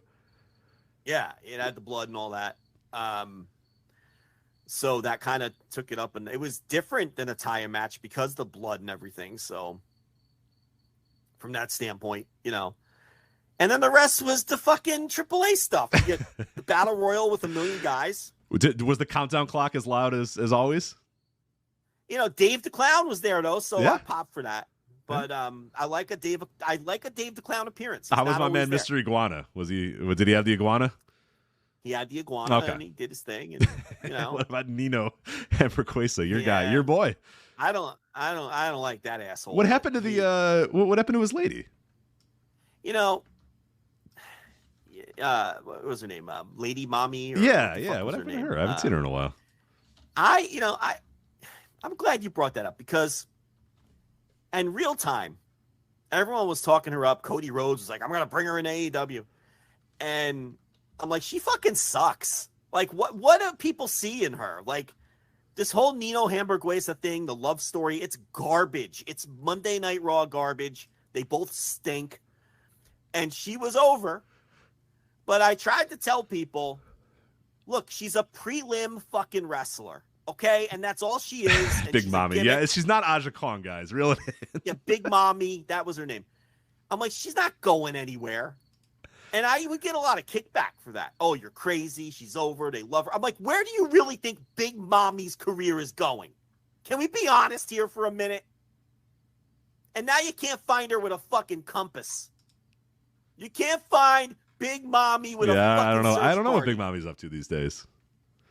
I hope she's not dead because I'm going to come off real crass. Yeah, let me find out. If she's dead, I wasn't aware. Yeah, I don't All right? think Big Mommy is dead. No, I think you're okay. All right, good. But her career is dead. But she is not. She is still. She just wrestled last month. She just wrestled last month. For this company? No, for Robles Promotions. All right. So, all right. Well, there you go. Yeah. So I don't know. Can I take a victory lap on that or not? If you want the Big Mommy victory lap, go for it, Joe. It's all yours. You know what? I'm taking the Big Mommy victory lap. I'm taking it. Because that really annoyed me in real time. I was getting it from all corners. Those were our Twitter days, Oh, yeah. And AAA was like hot for a while with the fucking deep purros. Yeah. Oh, yeah. The irony people. What's actually bad is actually good. The annoying deep purros, the kind that watch like Freedoms, like and insisting to me, that Big Mommy. I'm wrong about Big Mommy, and I don't know what I'm watching. Listen, I know what the fuck I'm watching. Yeah, she's Why do you think slumming we're it in Robles successful around here? Promotions. Yeah, she's slumming it in Robles Promotions now. And don't tell me. One thing I can do is spot a star and spot a non-star. I'm almost never wrong. Big Mommy wasn't it. How'd this turn into the Big Mommy? I don't know. I slander just hour? asked how Nino Hamburguesa was, and now you're going Big Mommy. All right. Yeah, well, I don't like him either. And guess what? Guess who's still working prelim battle royals? Nino Hamburguesa. That's who. God damn it. I'm taking my victory lap on that annoying feud that I hated. Now, my man Dave the Clown, he's really getting the screws put to him. Murder Clown was in this as well. A lot of clowns. This Conan don't know how to handle the Psycho Circ. He don't even know how to handle fucking Psycho Clown. Oh, hell no. He has no idea what he's doing with that guy either. That guy, Psycho Clown, like in all seriousness, Psycho Clown feels like such a lesser star now. Is that just me? No. You and it was like 2 years ago that felt like that, or 2 or 3 years ago that guy felt like he was going to be the next like gigantic lucha superstar. And he was for a little while. Yeah, and he was. Yeah, and it was tangible. And now he doesn't feel huge anymore. He doesn't have the aura, and I don't blame him. This fucking company's a fucking dumpster fire. Sometimes they literally have dumpsters on fire. I was gonna say. It's a terrible promotion. They they don't do anything for anyone. It's but yeah, I don't know. You have any more questions? I watched this whole fucking thing. No, and that's your fault, man. I didn't watch any of it. I'm gonna watch the fucking next one. And well, the thing is, I think they're taking a lot of time off. Yeah, you gotta have 2 TripleManias within 2 weeks of each other, but then you could, then take 9 months off or whatever. Okay, cool. No, seriously, I think they're taking a lot of time off. Good. And, take all time off. Go away forever. Not that you were gonna be locked into AAA TV and house shows on cams, but I think they're taking a lot of time off. Not enough time not to book Marty Skrull for a house show, but I saw that. Yeah, Real One and Marty and Party Marty getting bookings. So yeah, we're off to the races. Big return of Marty Skrull on a AAA house show. Yeah. That was TripleMania. It was bad. I'm looking on Cage Match. Yeah, the main event, Cage Match is sitting at 4.17. So, it was just a pile of dog shit. With a lot of good wrestlers. There's a lot of good wrestlers in that match, well, man. There's a lot of charisma in that match, but it wasn't enough to save it. It was garbage. And, and Roosh had all his pals. He had fucking Vance, whatever the fuck is. I was gonna say Vance Johnson, field receiver for the Broncos. That would be cool. Are you telling? That would be awesome. It was Vance Johnson. But he had Preston Vance and the whole fucking gang out there, and there's a million people running in and doing it. Just fucking sucked. You can picture it in your head. It was so bad. Denver Broncos legend Vance Johnson. Everybody. Yeah, Vance Johnson. He waves to the crowd. Right. Courtney B. Vance accompanied Roosh to the ring. Star of stage and screen. Andrew Rich will pop for that one. But I don't know. The show fucking blew. I don't know. So you did an earlier. We'll bid adieu here in a sec here. You dropped a Sopranos reference earlier. Griffin in these final thoughts on his review of VoicesOfWrestling.com said, "Quote: Some people are so far behind in the race that they actually believe they're leading." Oh yeah, Conan's claiming they beat last year's attendance, of course. Which they got 100 more people than the last WWE house show in Mexico City too. Crazy. What a coincidence that number came in 100 fans high. Yeah, it was 15,500 for WWE, and goddamn it, TripleMania, 15,600. Wow. Got those extra 100 people in there to break the attendance mark that WWE set. So. This has to be worst promotion. This has to be unquestionably. Yeah, there's no. If there's no worst Booker award, one needs to be created. It's malpractice. Worst major show. It's malpractice at this point. Worst major show has to be one of these. Just pick one. Throw a fucking dart at a AAA show of your choice. It's just bad. And poor Larry Dallas doing fucking commentary from his fucking living room. It's just what a shit show. And Dombrowski, it's Dombrowski, right? Yeah, I believe it's Dombrowski. Yeah. Yeah. It's like these matches don't have any pacing. Okay, so what happens is all of these like 4-way fucking there's no fucking. They're all 4-ways and battle royals, and there's no pacing. It's just everyone. There's no story or pacing at all because they know they don't have to because this promotion stinks.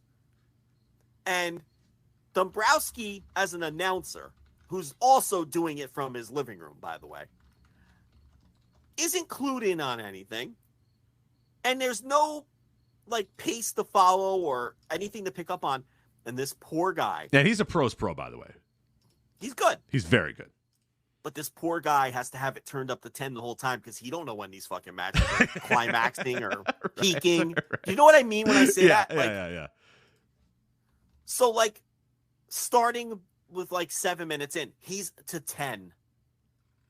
This poor guy, because he don't know. There's no rhythm to any of these matches, or you don't know when they're peaking or anything.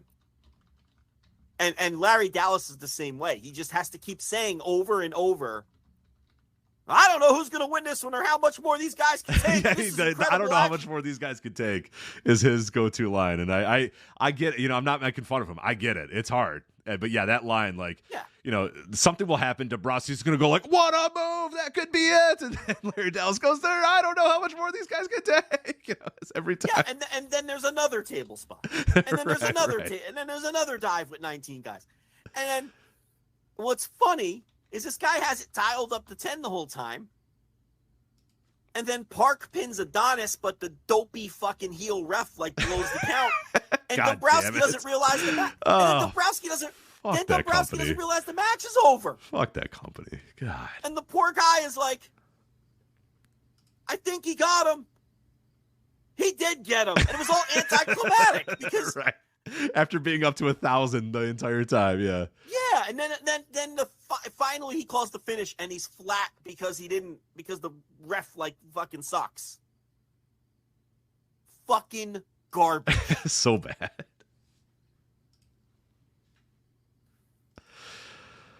Oh, God. All right. So that is it for us. I do want to promote something, though. If you guys are listening live to the Flagship, if you were on the $10 Flagship Superfans tier, you were listening to the Flagship live, but we are done. We're bidding adieu. But we have a brand new show on the Voice of Wrestling Podcast Network, the Mike and JD Show.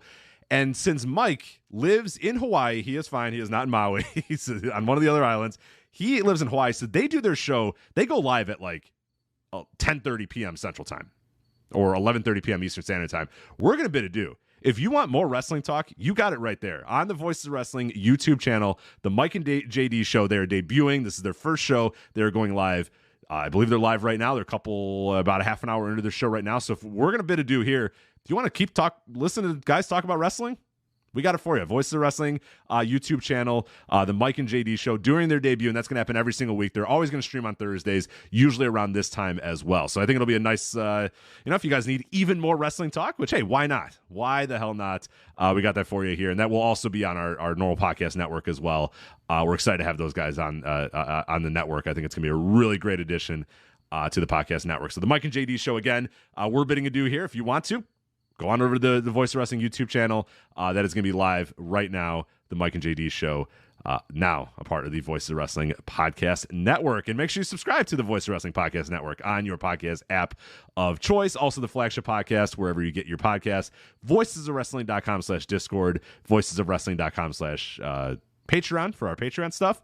Also, just voicesofwrestling.com for all of our columns, previews, reviews, podcasts, all that other good stuff is going to all be there at voicesofwrestling.com. So that is it for us. That is Joe. I am Rich.